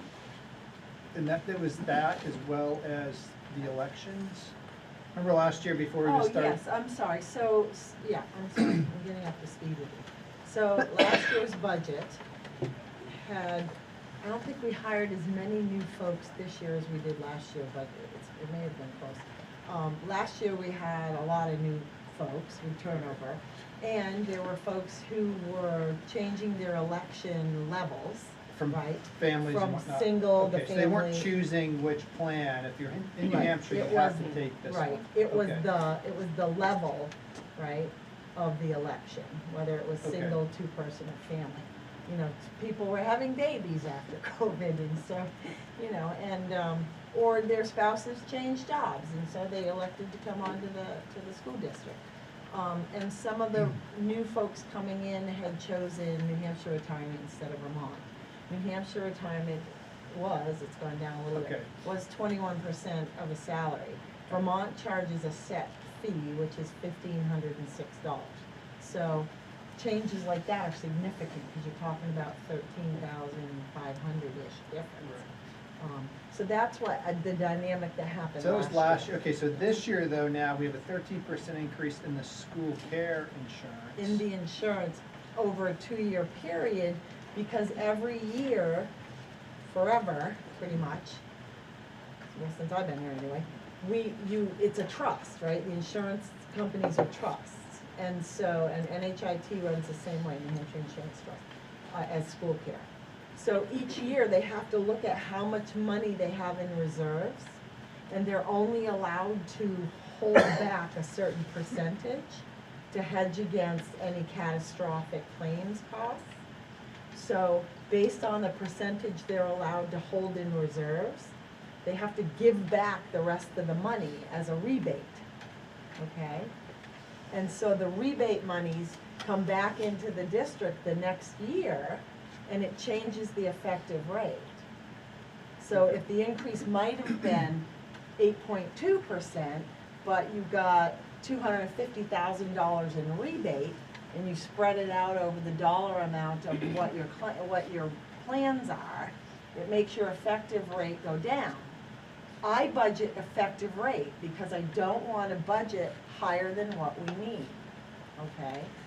So, and that's a wonderful thing, because we don't end up with, $1 million surpluses that people say, what the heck are you doing, right? However, when you get a year where the surpluses aren't coming back, which is the year that they're projecting, we're gonna have surplus come back. It's 12 grand for Hanover, which is one single plan, so I didn't change the rate.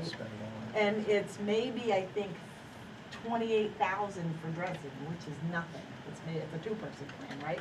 So those might just absorb changes in elections, help, So that's why the effective rate, Garrett, over the 2-year period looks like a 13% increase. So there was no increase last year? There was it came out, I'm not gonna quote it, I'm gonna say they were approximate, because I have so many numbers in my head right now. Yeah. I think it was like right around 9, it was under 9, I thought but it was 8. it was like 8.6. I want to say it's 8. Yeah, and so it dropped to 2.2 with the refund. For Okay. this year, okay. So we have different issues on, because the Vermont healthcare, we have the issue with how we come to an agreement with a couple of years where it's gone to mediation, all that stuff. New Hampshire, you don't have, doesn't sound like this 13% New Hampshire's not increase. mandated. So the increases are actually fairly okay, it's just that this year we got hit because of the last. Over a 2-year period, because we're not gonna get a large rebate back to Okay. make the effective rate go back in. Because I mean, about 30 to 35% of the whole budget increase for the entire school district is healthcare. right? Because So- what you have to understand too is that money that's getting rebated, you have to do one of two things with it. You have to give it back in proportion to where it came from, which is part employee, part employer, right? Or you have to cut checks. Some districts write checks to everybody who's on staff the prior year, which is a nightmare, I can tell you. I have always, in all of my districts, used it to affect the rate downward. And that way it goes back through similar to how it came in. Some districts will write checks, which is a nightmare. There's no law either way. Either way is approvable. But so what they do is when the check comes in, we do it against, they give us an effective rate based on the surplus they're gonna send afterwards. Kim? And there are some election changes. I didn't do a full-blown, I'm sorry, Kim, I didn't do a full-blown, diagnostic on it. I can go back, I just haven't had time. Yeah, and that's actually a good point. I meant to say that, this is just a version, right? I'm pretty sure we're gonna be meeting as a budget committee. I think this is where it's gonna happen. Like, I think there will be a budget committee meeting January 3rd or 4th, and we'll kind of refresh some of the numbers. We have some good guys to add that we know, and we just didn't make it for tonight. So, district-wide now. Thank you, Julie. On slide 34, here are, it's a much smaller, because this is just really what's shared across the two schools. We have a total of 183,000 increase in district-wide expenditures, and this bar chart shows you the breakdown of that. There's really two main items in a district-wide budget, and it's the second one here is school board and superintendent services. This is where the SAU 70 assessment, that Dresden share of it, gets added. And so actually this change is effectively the difference in what our SAU budget grew by, which we have discussed and approved as a board already.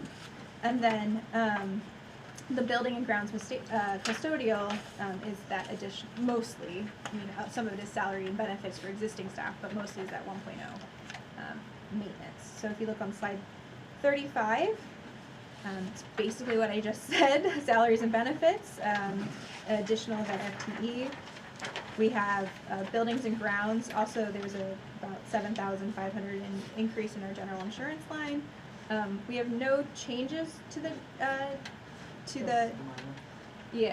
So for the debt kind of piece, and then retirees, the final retiree payment for a maintenance staff was completed. So that's okay. So that's total significant changes of 188,000. All of their changes combined is a 5,000 decrease, and so there's how you get to that 183. Can I expand on this slide just quickly? Yeah. So the salary there is, we've added one FTE for maintenance. It's not custodial, it's maintenance. We have 3 maintenance technicians and 4 buildings. We're falling behind. The principals will tell you that they're putting work orders in and work orders in and work orders in, and there's only so many hours in the day. The buildings are, they're aging. They're not falling apart, they're not in bad repair, and we've got a wonderful audit that's coming out that will tell us exactly where our baselines are. But we really need to add 1 FTE for maintenance. So a good portion of that 70 is for the maintenance worker that we're adding. The other thing in the benefits, there were 2 election changes of the maintenance staff that are on this section. Okay, so that's not all rate increase. There's a 2-person plan that was added for the 1 FTE that we're hoping to carry forward, that we're adding. And then there was a cash in lieu that went to a family plan.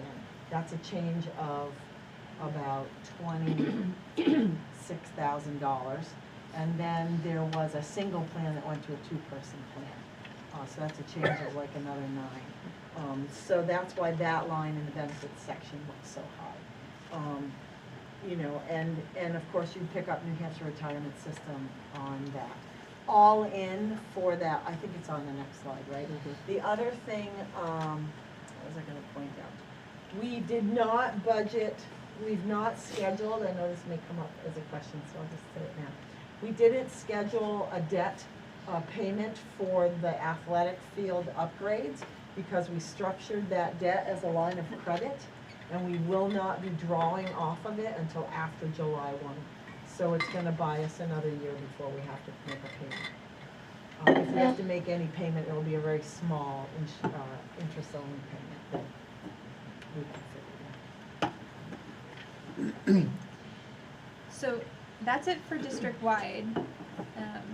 If there's no other questions, we can move on to then, did I speak now? Okay, so net assessment, right? So now we talked, up until this point, we really only talked about expenditures.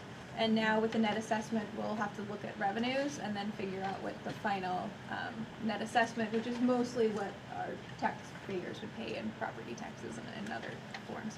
So if you look at slide 37, you've seen this slide before, but just to recap where we are on the expenditure side, we have that 1.3 million expenditure increase. So then moving to slide 38, this is net assessment. So this is FY23 net assessment actual on the left, and then going to FY24 net assessment budget. Again, it's actual versus a budget. I just more for FYI, right? Revenues aren't finalized until October, and so just so when we try to think of what our actual to budget, say, tax rate increases are and whatnot, we usually look at the actual net assessment lines if revenues have changed at all. By the time that we projected in the budget and was voted on in March until when they're actually finalized in October. So that's kind of why we're looking at that there, and also why you'll see that reflected in the exhibits as well. Usually when you look at net assessment comparison, it's this actual. So Dresden expenditures is at 1.3 million, and then our revenue is actually going up. So we are seeing a net increase in Dresden revenue, which means taxpayers will have to pay less. And so that's the good guy of 183,000, and gets us to the 27.26 million net assessment budget. So it's a 1.2 million increase altogether for the net assessment.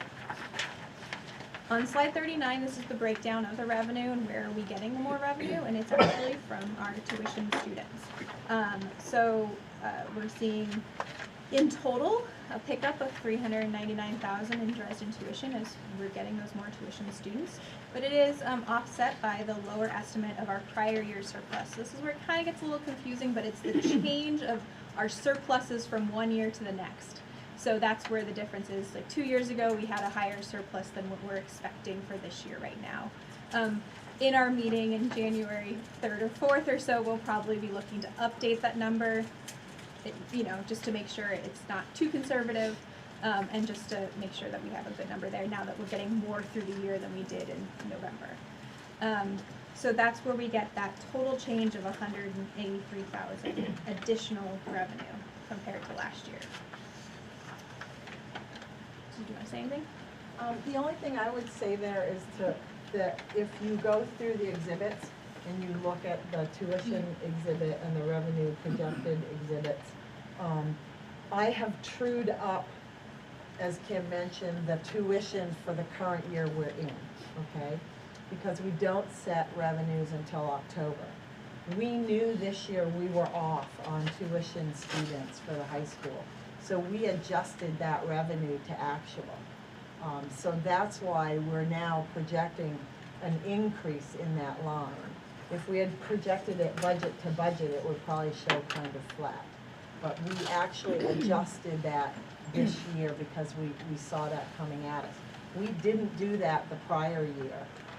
And this year was a little bit tenuous running out through the end of the fiscal year.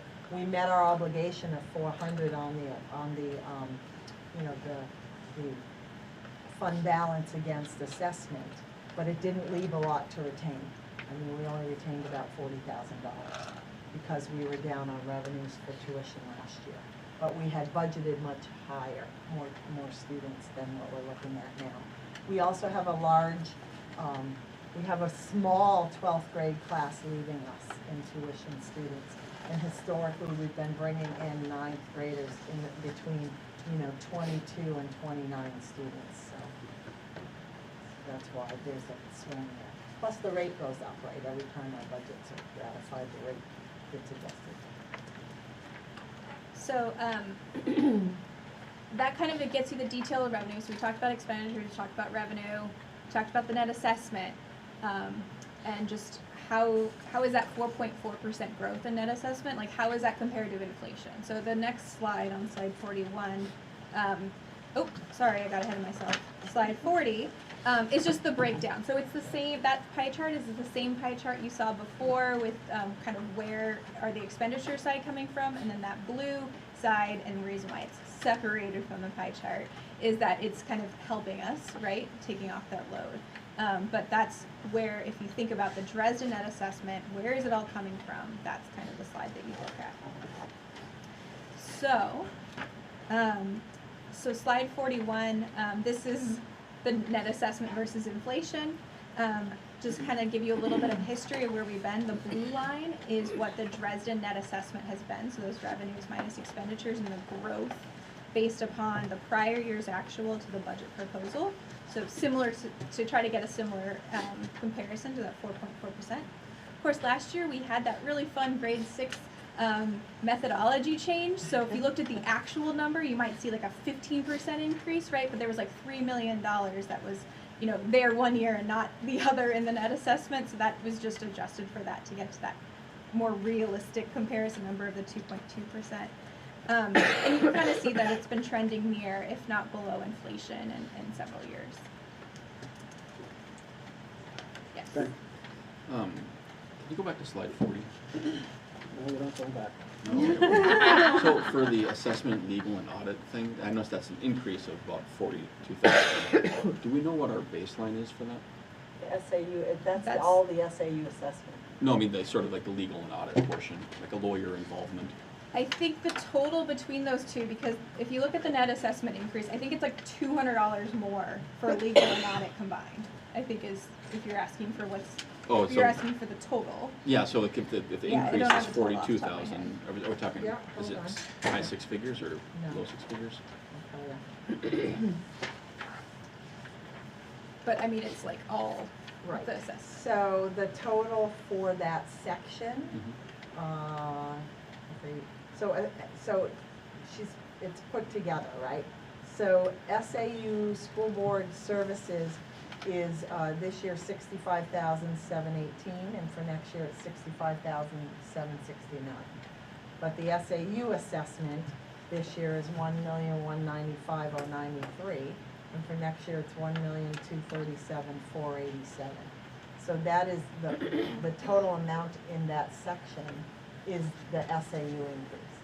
I guess my ultimate question is, are we at the point where we need to talk about having an in-house lawyer? No, No, okay. Not even close? no. Okay, that's a good thing, I guess. Okay.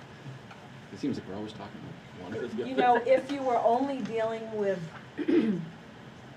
it might make sense if you're only dealing with one type of law, Mhm. that, right? Or you had a lot of cases with one type of law, meaning like if it's all your labor issues are coming at you, right? But where we have really 4 different areas of specialties that we need to use, depending on what's going on, and they're not large in scale, or they don't reoccur a lot. I don't think it would be prudent at this point. That's reassuring, thank you. Unless you have somebody that does all 4, specializes in all 4 areas, which is very rare. So then if we can maybe move past the inflation Oh, I'm sorry. slide. It's okay. I'm driving. I'm doing my best. Okay, so slide 42, really where we usually end in Dresden is how the net assessment is then split into the Hanover and Norwich share. I don't have any slides about tax rates. I know that tax rates were presented that included the Dresden portion in Norwich and in Hanover's meetings last week. And actually, some of these slides is like the revenue pickup, right, is newer, so we'll actually see better revenue, but we'll kind of wait until January to present the final kind of cleaned up version. So just wanted to share that when we actually talk about the share between Hanover and Norwich for the net assessment, Hanover students as our ADM as our percent of Dresden is increasing 1.77% for Hanover side, and it's therefore decreasing by 1.77% for Norwich. And if you multiply those percentages, or 69% and that 30%, and then you do some state and debt adjustment, so it's not a perfect math number, but after you do that, you see the increase to the Hanover share as being 7.22%, and the Norwich actually declining by 1.49% compared to actual last year. Which was confusing because it's compared to actual. I know it confused some folks at Norwich because we adjusted the revenues, right, the assessments. Right, but it's a better indication for what a tax, well, at least in the Hanover side is what, you know, for what a tax rate field might look like. Absolutely. Okay, so Next one? okay, so again, then we kind of talk about our results, and there's a lot of different ways we can think about, you know, the success of our schools, our students particularly, and here's kind of a slide. This is the most recent data that I could find, and this was for FY21, the cost per pupil versus math and English proficiency. And if you look at Dresden district for New Hampshire school districts, I presented similar slides in Hanover, so if these slides look familiar but somewhat different, I just, instead of picking each school, so we talked about Hanover, you know, like the high school, the elementary school, you know, that kind of thing, I just made one slide and said the school districts across the board, just to, I felt like I had too many slides, so so here's where we're consolidating. And you can see where the Dresden call out is. It's labeled and it's right next to its friendly neighbor, the Hanover School District, right? I mean, similar kids.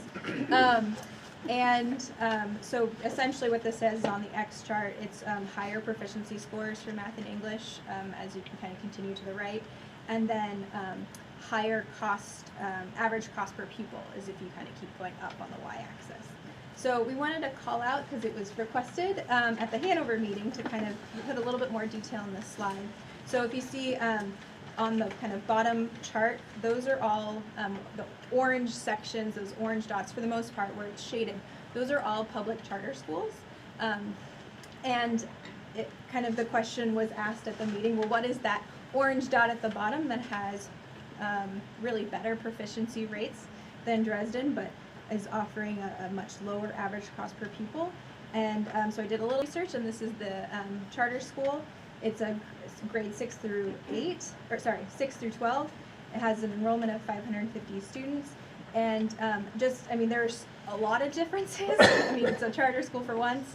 But the other is, you know, their athletics program, they don't have high school sports.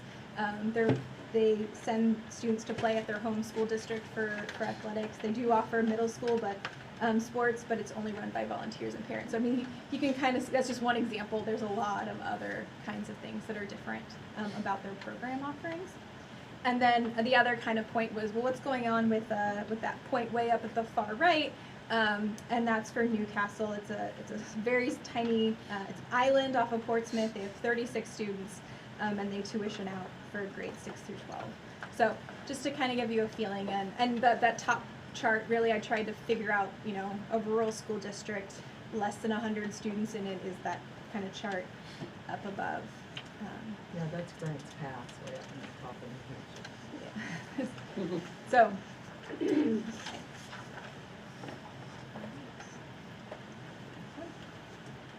So, the budget, you know, and we talked about this at the board, so our board guidelines was a 3% growth, and we're at 4.5% for a budget, 4.4% increase on the net assessment. You know, and questions, you know, are asked, well, can we go back to the 3%? And I think I wanted to be clear that what you heard presented was what, you know, administration is presenting and feeling like this is what's best for our students. But, you know, if we do want to go back to something less than what is currently presented, where would that come from? I mean, we really have two options to kind of decrease the effect of our budget expenditures, aside from getting more tuition students, for instance. But and that even really doesn't affect budget expenditures, that's just revenue. But one, we can kind of monitor our current year spending, and if we kind of adjust our surplus and kind of see what's going on there, we're going to do that for the January 3rd meeting. Maybe we see a pickup there. Maybe we were too conservative with what our forecast was back in November. And then the other is finding some savings in our budget expenditures that have been requested so far, and that is what's described in the next 3 slides. So, so the administrative team, thank you very much, kind of went back and said, okay, if we were to get to and I should say too that this is, you know, this discussion too was held before we kind of saw some of those revenue pickup savings. So I think the vision that was presented at the time is a little different. You know, we're still, you know, at a 4.5% budget expenditure, but I just wanted to clarify that at the November 21st meeting too, information was known a little bit different. But we said we would do this too, so I just want to make sure we are following through. So, so at RMS, if RMS were to get to a 3.75% expenditure increase, this is the following areas that they would reduce from their budget currently: eliminate an instructional coach, field trips, which I would note is even more than what they added for the immersion trips. That would kind of be cutting into the existing field trip budgets. A crossing guard, to reduce the crossing guard, and staff would take on that role, and then assorted other supplies, staff, teacher for $68,000. And if we wanted to get to a 3%, it's all of the above plus then personnel reductions with that 0.2 FTE world language teacher, 1.0 for a non-special ed assistant all in. That's how we kind of get there for RMS. So for the next slide, for slide 47, similar, so to get to the 3.75%, we would kind of hopefully not use broken, but ill-fitting desks, you know, that we've seen here. It would cut 90,000, which is not that full list. There'd still be that 25,000 to kind of be on that regular plan, but we wouldn't get up to the baseline in that year. Reduce the equity steward position of 0.2 to get to a 3%, all the above, plus again, the peer tutors program, there would be no certified teachers, which is a savings of 60,000. The iMac lease and Chrome, kind of, that would essentially, it's still there as a cost, it would just move to another budget. Chromebooks, students bring own devices would be the alternative to this budget, which we're facing some equity issues, and there's also device shortages during SATs. There's a floating elective, which is a 0.1 FTE reduction, less students class choice, and classroom materials may not have the equipment it needs at 16,000. Okay. So, and then again, since there's not a lot moving around in the district-wide, that is a choice for Dresden, right? It's really just to eliminate that 1.0 FTE, which is actually would get you way more than 3%. And that's a share, just to keep in mind, all of the maintenance for all of the districts sit in Dresden's budget, okay? We've never changed that, it's just the way it is. And the other districts, based on work order system percentages, pay Dresden back. So once or twice a year, we bill out to Norwich and to Hanover District, and they send revenue back to this district to help pay for the maintenance workers that go to those schools and spend time there working on projects. So there is a bit of a revenue offset that it will get adjusted in the next year out if we do that. We base it on actual usage. Can I ask you a quick question? So this is a bit periphery, but where are we in the buildings audit, facilities audit? They're on site right now. When do we expect to get some numbers? Hopefully mid-January. We have Marion Cross in and draft, I haven't had a chance to But we read don't it. think that's gonna inform this or any other budget. Not this one. And does this? it They does- said they would notify us immediately if there was, deficiencies that were dangerous. Okay. Does, and remind me, does the audit include things like this furniture, classroom furniture? I don't remember, I don't think so, I think it's building systems, although they're looking at classroom sizes and, best use, Space use, yeah. space use, I don't I honestly don't remember, I can look into that. I have to look at the RFP. Yeah, part of the question too is, you know, if the other schools are. They'd probably make it meeting- higher. Yeah, and if the other schools are needed, is there reason Well, to look at more of a So larger focus on Hanover the cost? School District has a rotation every single year, it's in the budget for classroom furniture. I think they budget $7,000 or $8,000 every single year, and it's on a rotation that they replace furniture. Richmond Middle School, I think, has money in there, although you've got, I mean, it's, yeah, I'm not positive. We did a lot of purchasing through COVID. We replaced a ton of stuff during COVID. Right. So that's So- where most of ours are. Yeah, the COVID monies that we got in from the state, the $3 per student head, right, it wasn't the grant money, it was the state grants that came in. We used a lot of that for some furniture replacement. In fact, at the high school, we did a few classrooms here too for furniture replacement. Otherwise, that might have gone a little higher. I think we did 5 or 6 classrooms, tables here. We did a lot at Marion Cross School too, with The bigger COVID the money. kids, the more they break. The what? The bigger they are, the kids? more they break.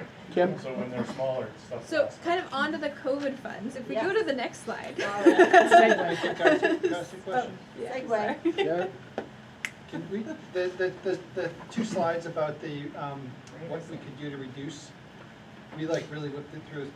Would it be, should we maybe have Julie and Tim just quickly give us like, because I think that probably took a lot of time to do, and just kind of talk through quickly like what some of these things are. So I don't think most of us want to make these reductions, but I mean, obviously, things like the used broken furniture, that is pretty self-explanatory, but there's a couple of things like peer tutors, like the high school, I don't really know what that means in the term EA, like, kind of, maybe go through the bullets just quickly and just kind of say like what the impact would be, right? And whether these FTEs are even already there, or whether it means laying someone off, you know? So, I'll go first just because I came up first. The instructional coach is a proposed position that does not currently exist. Field trips. What does the instructional coach do? The instructional coach is a way that, it's someone who's trained on the faculty who go into classes with specific ideas in mind, based basically on the same rubric that we use for evaluation, to help teachers come in line with best practice in their field, but in a non-evaluative way. Because right now, teachers, if they want to get better, are basically stuck in this, do I want to invite an administrator in who's also then going to evaluate me and try something that's not going to work, right? So that's something we would probably fill that position from somebody who is currently on staff and sort of shift around.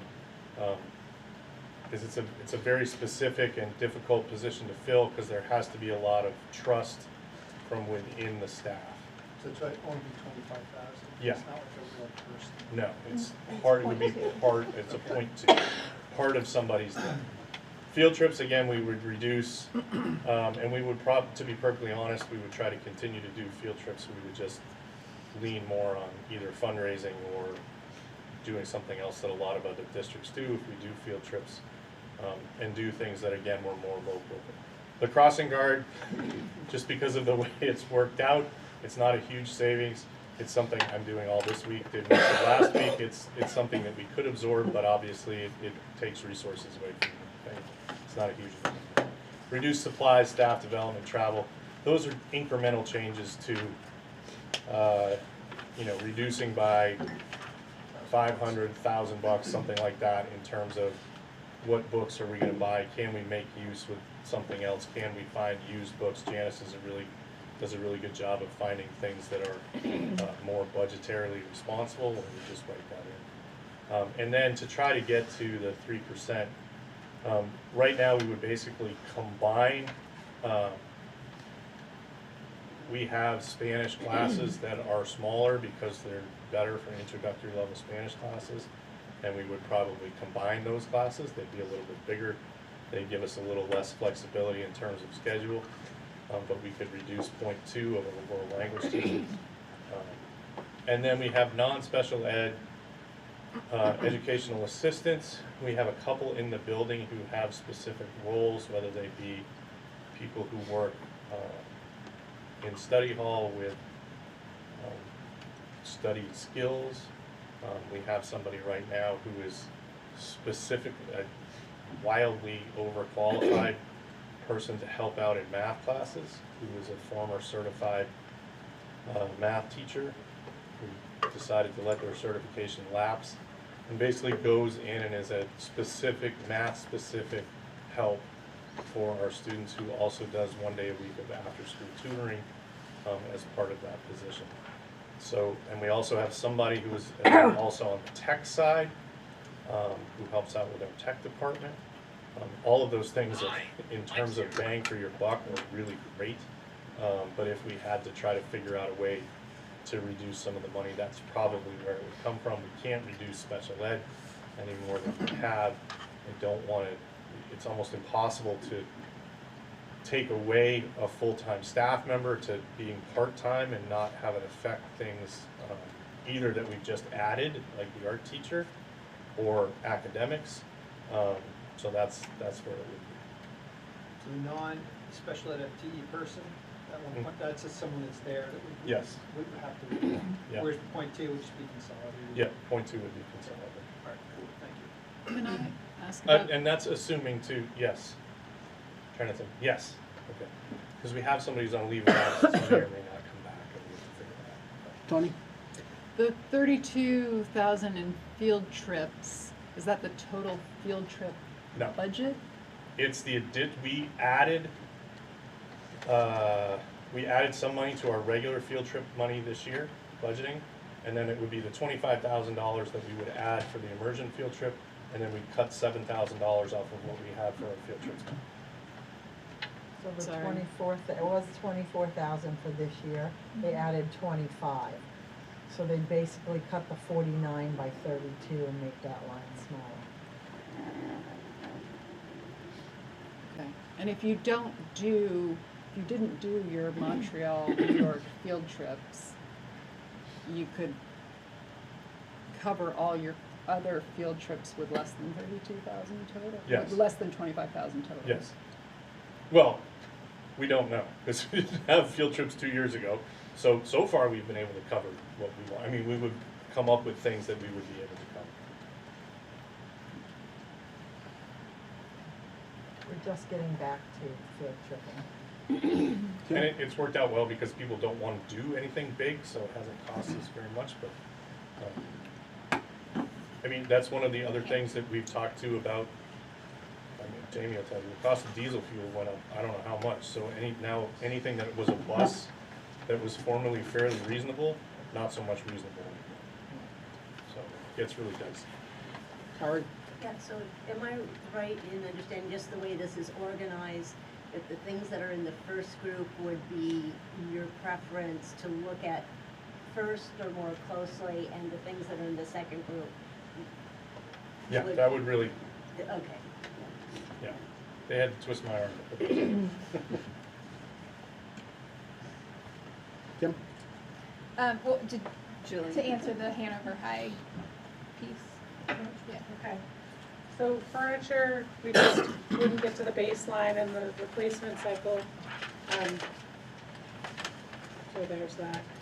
Equity steward, our equity steward's been pretty valuable this year in terms of staff training, as a staff resource, tracking our affinity groups. We're gonna do another equity audit at the high school. So we wouldn't do that, or we would try to do that in other ways, because you can't ignore equity. So obviously, we wouldn't just not have it, but that's been really, really helpful. We actually would have made that 0.4, but we were trying to keep the budget under control. So And then student academic support, we're slowly growing a program. It's starting with a writing center this year, and we want to add math next year. And what we've been doing with that, like we tried to sort of reorganize stuff within to help grow this for next year. But right now, students will go to academic resource centers and have EAs tutor them, which really isn't what they're paid to do. And so this would have certified staff, which we're doing right now with the writing piece, also creating this training program for peer tutors where we were thinking about maybe giving them credit to actually be peer tutors if they worked in the center for a certain period of time. So we're piloting that this year, and we're trying to grow it for next year with funds that were already in the budget. iMac lease, push it to another year. Chromebooks, some kids don't choose to have Chromebooks. We can encourage more kids not to choose to have Chromebooks because we have an embarrassment of riches in this community. However, it causes equity issues because kids are using their own devices and other kids are using the ones that we give them, and then teachers are trying to figure out what platform to use that works on what computer. Voting elective, we try to keep the .1 to move where, like, for instance, this year, we're having a lot of interest in our fitness center and maybe having an upper level PE class what students have wanted for a long time. So if a lot of students signed up for that, that's where we would swing the .1. Different years, we swing it where student interest is, so we could just not swing anything. And then the specifics about that last one are iPads and pencils for a biology and art class that they've been asking for a while. So they just wouldn't have that. Biology and art exists right now without it, so they just wouldn't be able to do the things that they wanted to do, but we would probably all survive. It just wouldn't be the program that we initially wanted to put forward. Thank you. Kim?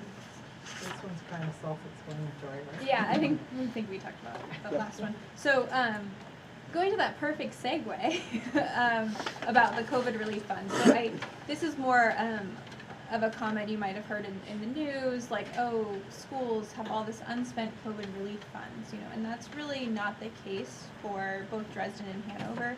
There's actually this really nice, this comes from the New Hampshire Department of Education website. It's called iGrant. You can look at all of the school districts who have received kind of COVID funding and where they are in their spent. So in New Hampshire, we received our funds based, and Jamie had the exact dollar, like $3 per kid or something. But well, there was that's money from the state, but then there was also money from allocated from ESSER based on Title I funding. Like to put it into Title I funding for Hanover is like $6,000. Okay, most districts get like 300, 400, 500,000, $1 million. They don't get a lot. Right. So this actually, so you can see all of our relief funds are in that dark gray top left. We for both Hanover and Dresden, both school districts, we received $281,000 combined, and you can kind of see where it was purchased in those kind of bottom right corner. It's mostly technology purchases, but if you can kind of compare it to other school districts who have different student demographics, we have Lebanon received $3.7 million in COVID funds, and Claremont received over $10 million.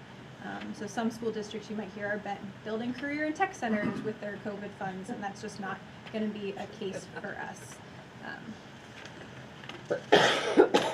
So slide 50 is really our last slide for the budget. We made it to slide 50. And so we wanted to look ahead, right? So as we're thinking about kind of approving this year's budget, it always helps to know what's going to happen in the future. And the FY25 Dresden budget has a couple of headwinds and a big tailwind, and some of them are related. So the big tailwind is that large Dresden debt retirement, approximately $2.3 million, is going to roll off starting in next year. However, the headwinds, and actually the first three, are linked to that roll-off. So as we don't have the debt anymore, the agreement with the town of Hanover, which was paying Dresden $100,000 a year in revenue, will not occur anymore. So just think of this as a net change, right?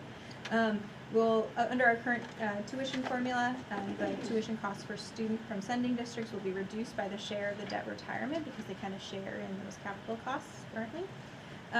And then number 3, the reduced state of New Hampshire building aid. This is really, this has no impact for Norwich. It's really just a Hanover thing. As you think back to that, how do we share between Hanover and Norwich based upon the ADM or proxy for student enrollment, right?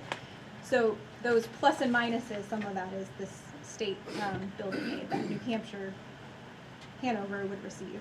But that goes away because we don't have the debt. And then finally, and I know we've talked about this a lot, but the Vermont People Waiting Law will go into effect next year.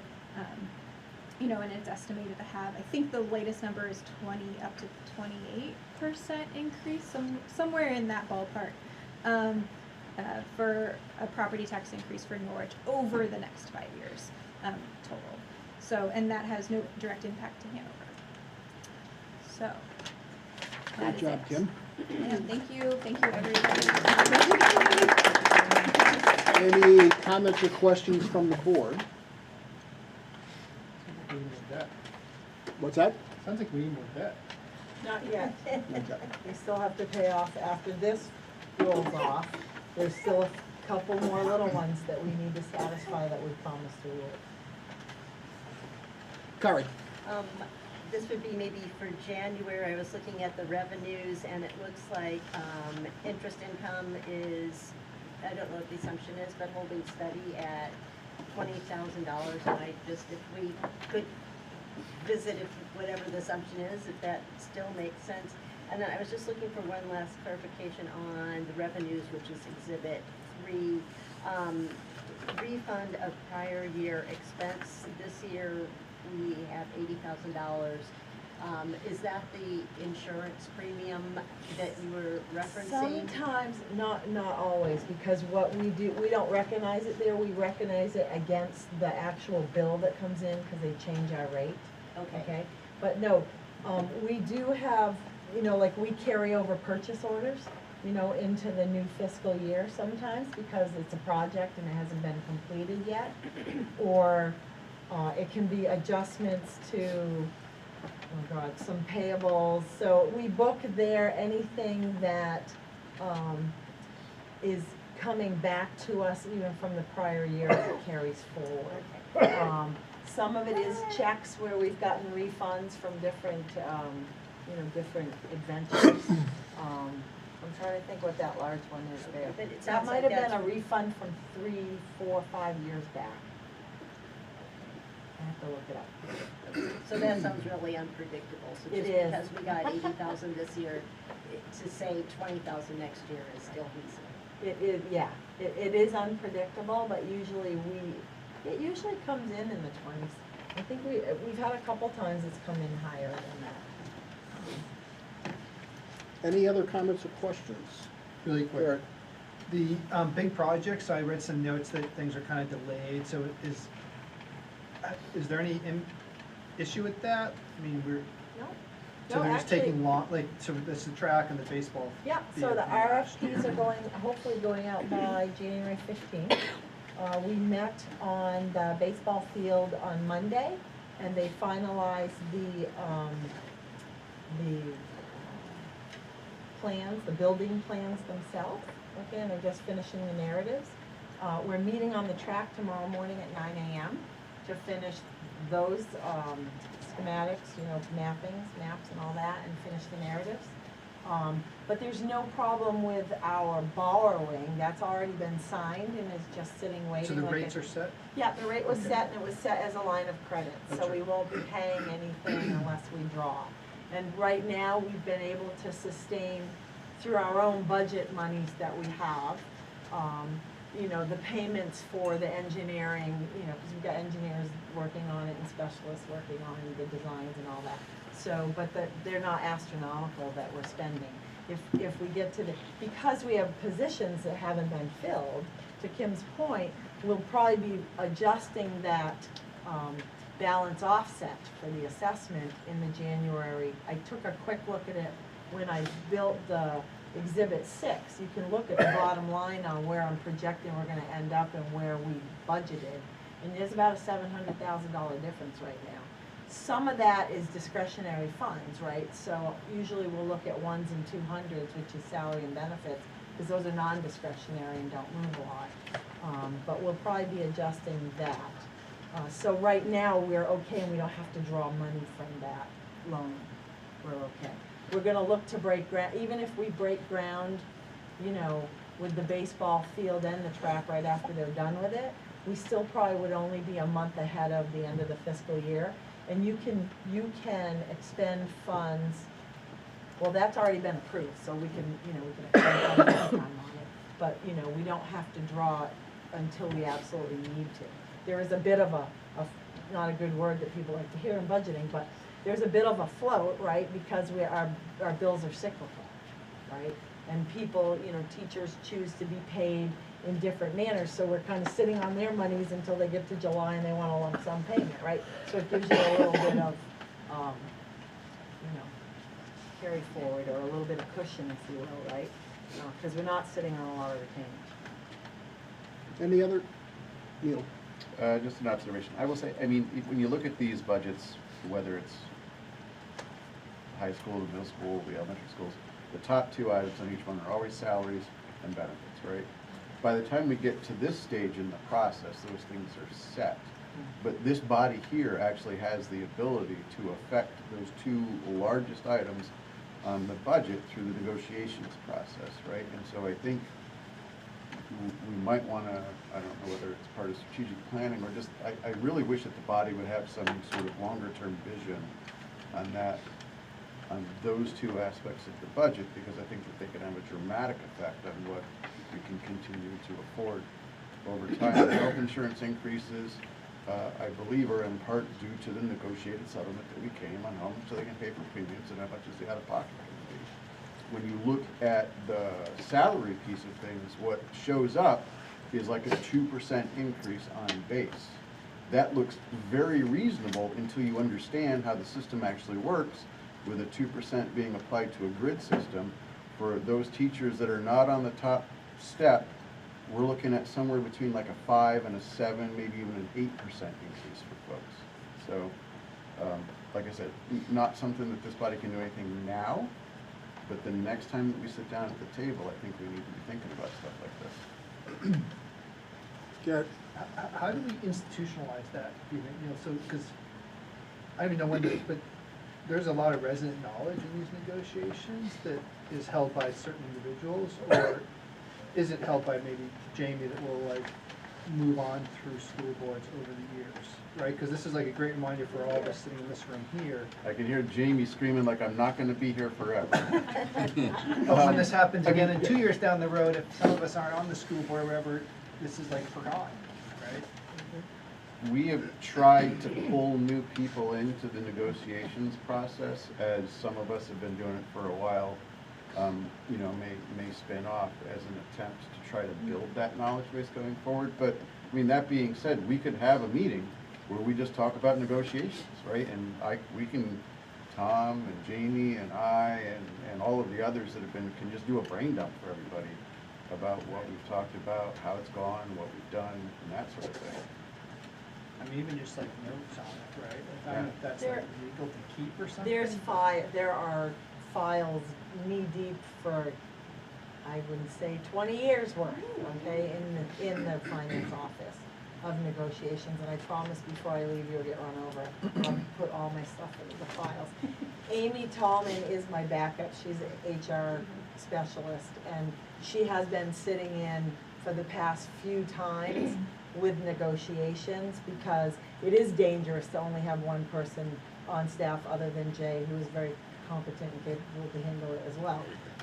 But to know where, you know, the data is and where the, you know, mechanisms to do the projections are. So there, we have been working towards having somebody on staff that there's two people who know what's going on. Ben? I fully agree with Neil's point as someone who's been on a couple of those things by now, their importance and the long-term effects. Is there any particular reason we can't just have the whole board be part of those? Just too Just theoretically. Well, would think, be, Katie? to be clear, right, to be clear, the whole board in essence is on it because that final ratification needs to be approved by the entire board. Right, and we do that, but if not all board members participate in those things, which I agree logistically would be challenging at minimum, I, you, everyone who's been on those, we try to explain it to the rest of the board, to the best of our ability, but it's like, what would you tangibly suggest we can do differently? Because I recall we did explain it to the board. You know. Rick, I would just say, per Ben's request, just give me some time to think about it Okay. rather than telling you right now. I was gonna say, there used to be an August non-public session where, you know, everybody on the board was expected to read the contracts, and we would ask administrators, what in here needs to change to improve the education, you know, for our students, and we would discuss what the priorities were so that the negotiators, when going into the negotiations, really could say, you know, we are speaking for the board as a whole, and these are our priorities, and then that's what drove the negotiations more. We never were able to make progress on the steps, you know, that Neil is talking about. But I mean, one of the things that the finance committee talked about this past fall that you need to keep, or a year ago last fall, was you need to keep an eye on what percentage of your staff is on the steps. You know, when I was on the board, it was, I'm trying to think, 35-40%, and now it's more 50-50. So you're going to be seeing just a lot more growth as more people are on the steps. You know, so I would say at the beginning, you know, really put your heads together and say what's most important to you. Thank you. So maybe we'll put that on the August agenda, non-public board meeting. Kim? So maybe as like a next step for the budget, or to kind of summarize it, I think it would be helpful for the budget committee to hear what the rest of the board thinks, of kind of where we are in the first draft. Like, do you think this is something, I mean, I think as a baseline, we're gonna do the cleanup things, like the check what the, you know, surplus is and whatnot, and so I think we'll have some updated numbers for the budget committee, but I think just kind of getting a sense for whether we want to explore some of those budget expenditure reductions that we talked about or not. Is that something critical or depends on the numbers? I just trying to, if we get some sort of feedback, so then we know kind of when we put a second version together, we kind of know what to target. So if you're fine with the budget as presented, then you don't have to speak up, so just if anyone has a recommendation on reductions or changes, please let us know. I think we've got a big outlier with, we haven't been notified of the common level appraisal yet, Norwich, and we anticipate getting that before January 1st.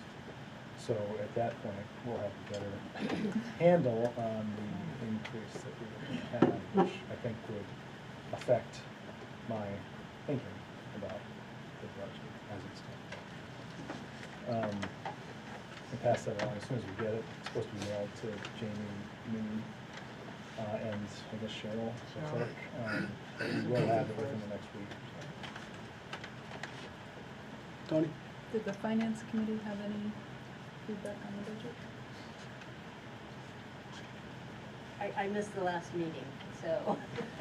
Yeah, and to be fair, we presented the Hanover slides in more detail than the Dresden slides, just because we hadn't gotten. Yeah, so we really haven't, as a group, not really discussed this.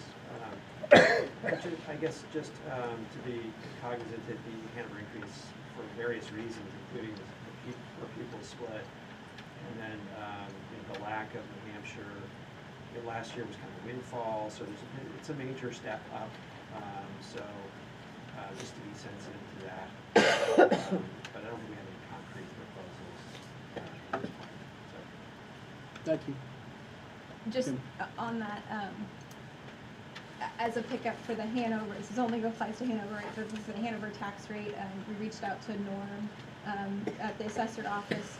we had, we're a little bit maybe too conservative in our net asset valuation to try to figure out, so we were assuming an 8 million, which is like a long-term run rate. He thinks a 14 million increase would be a better number to use, and actually it could increase 30 to 40 million on top of that if Dartmouth builds those college dorms on Line Road. So all of that would help bring down the tax rate for Hanover, and we'll present that at the version 2 meeting, but I just got that information today, and so just wanted to share that.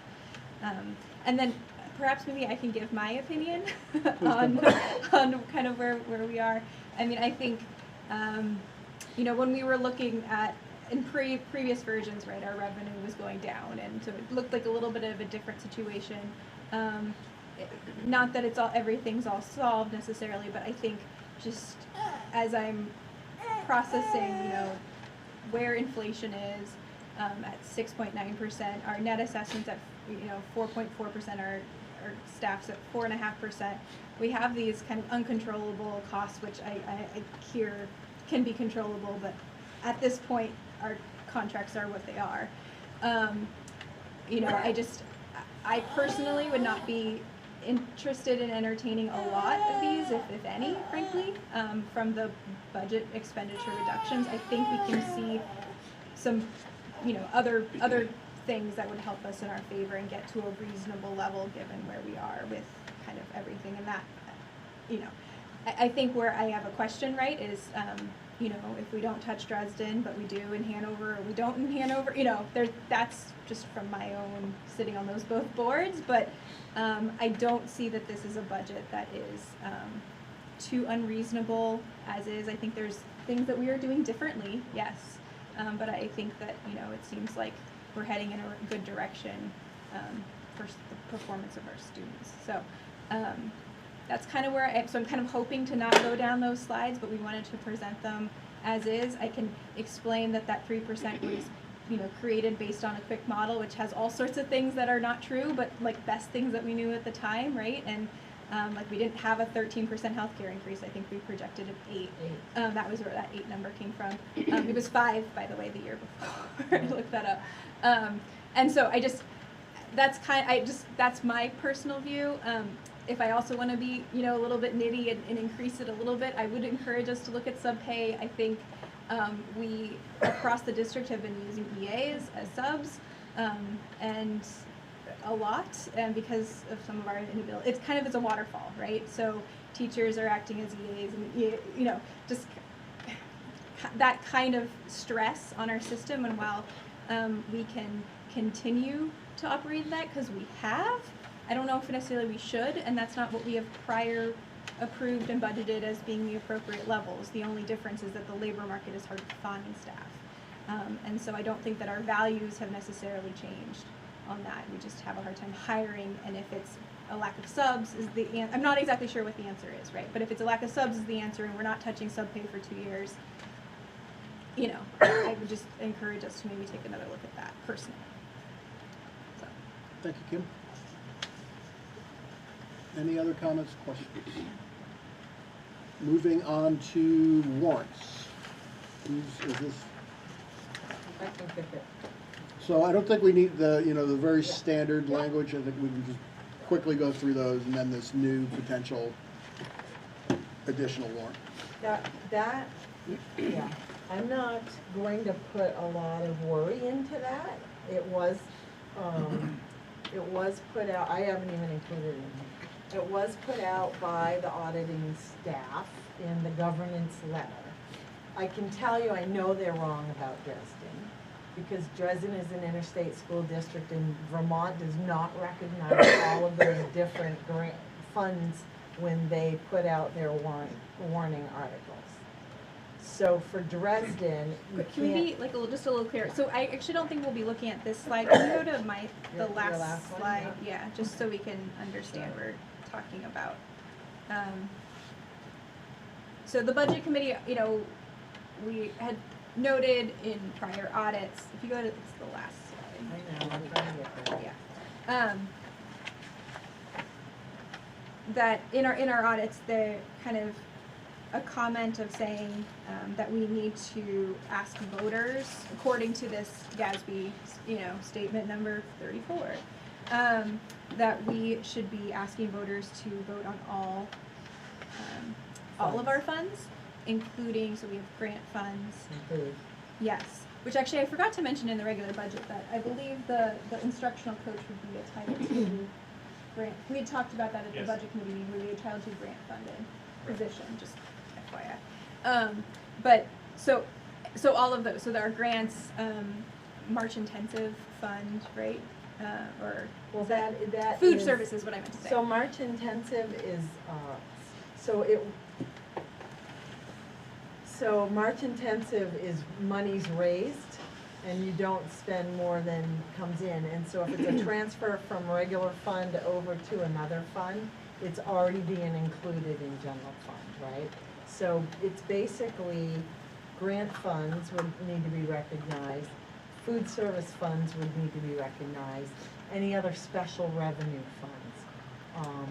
Yeah, so basically what our auditors would like us to do, although Jamie's probably gonna say why it's not gonna happen because we're a unicorn in Dresden, and they might be a little incorrect. But essentially what other school districts do is have all of those funds to be voted on, which is probably the most boring part of the voter's ballot because it all nets to zero, right, in those other funds.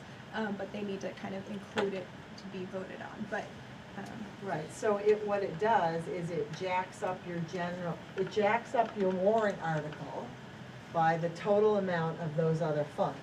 So if our general fund budget is $31 million and you have $1.5 million in other funds, the public would then be asked to vote on, 30, whatever the whole total is, right? So to make that change, when they suggested it, I said, well, I don't like that, because it's gonna screw up all the other historical knowledge that they've ever done here. And I spoke to Kari about it, and Kari said, there's never been done here, ever. And that's when I went, I'm sure they're wrong, okay, because we're a unicorn on other issues and state laws for RSAs that we do not comply with, because we are an interstate school district. And at one point, they had even pushed that all the way to Hanover School District.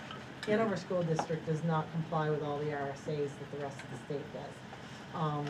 So I had said to them, if I find out that they're right and we had to do it, that I would rather put them out on separate warrant articles, so it did not confuse the issue of what the numbers are, for general fund budgeting. Again, I'll say it here, and I think I said it at the other meeting, there is no penalty for not doing this recommendation. We did not get written up. It didn't, it didn't affect the audit. The audit was fine. So again, I think they're wrong. I need to get a minute to contact the state of New Hampshire to confirm my suspicions that the auditor just doesn't know. It would just be nice to not have a I note know. appearing in next year's audit, so I think that's kind of the point of that. Well, it's not in the audit itself, it's just in the governance letter to the school board. So, so that's what we discussed from budget committee, and then Jamie can talk about the original one. They're very, to Rick's point, they're all very standard, there's no changes, I don't think we have to spend a ton of time. There's only one additional article that's not standard, and that's your service staff union agreement. I canceled the meeting today, I'm sorry, because I had to deal with insurance for non-union, because we're a married group. And so we figured out non-union this afternoon, we're gonna be running some stuff in order to do that. And we will be with my great team here, Lily and Antonia and Kim and Kelly's online, right? We will be setting a meeting for either the 3rd, 5th, or 6th. And I'm sure, we're very close, we were just waiting for the insurance estimate numbers to come in. It took them a while to get them into us. So and that historically, that's a very small census, by the way. I mean, we're talking 2 employees in Hanover out of 5 potential, so, that are actually hired. And over here, we have 6 open positions for custodians, and I think Richmond Middle School has 5 on staff. High school here has, I think, 4 filled or 5 filled. So it's a small census. It won't go above I can't say that, but the number shown there, it won't go over 100,000, okay? It won't go into that digits, those digits. So does anyone have any comments, concerns about the warrants as presented? So we're just gonna wait on this, Those are drafts. that one until you get the word, okay. Any comments, questions? Thank you. Thank you all. Thanks, guys. Okay, moving on to business requiring action. Does someone want to make a consent motion? Deb? Don't do that. I saw your hand moving. You did not. Okay. Move to approve items B and C by consent. I have a second? Ben? Kelly's no longer with us, so we can do. She's gone? They're It's a on the tragedy. table somewhere, there's two of them. So we can do I'll it, say we you can and just show wait. Dresden. Yeah, Neil? Oh, Okay. okay, since Kelly's no longer online, we can just do show of hands, or all in favor, say aye. All right. Neil's got it. Any opposed? Any abstentions? Passes universally. Report of the chair. I don't have anything to report. I wish everyone a very happy holidays. Everyone stay safe. We are in the midst, I'll talk about my one committee report. We are doing the tuition, or we've had 2 meetings, and I think we're gonna have another one in January. It's not a time critical committee, but we're hoping to have everything wrapped up by the March timeframe. Anyone else have any committee reports?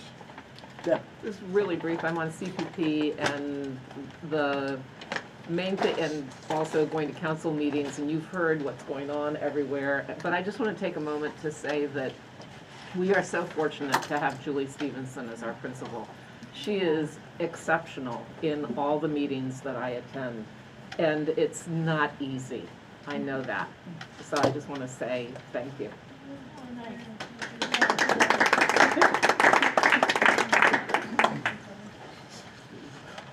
Any other committee reports? Moving on to Jay.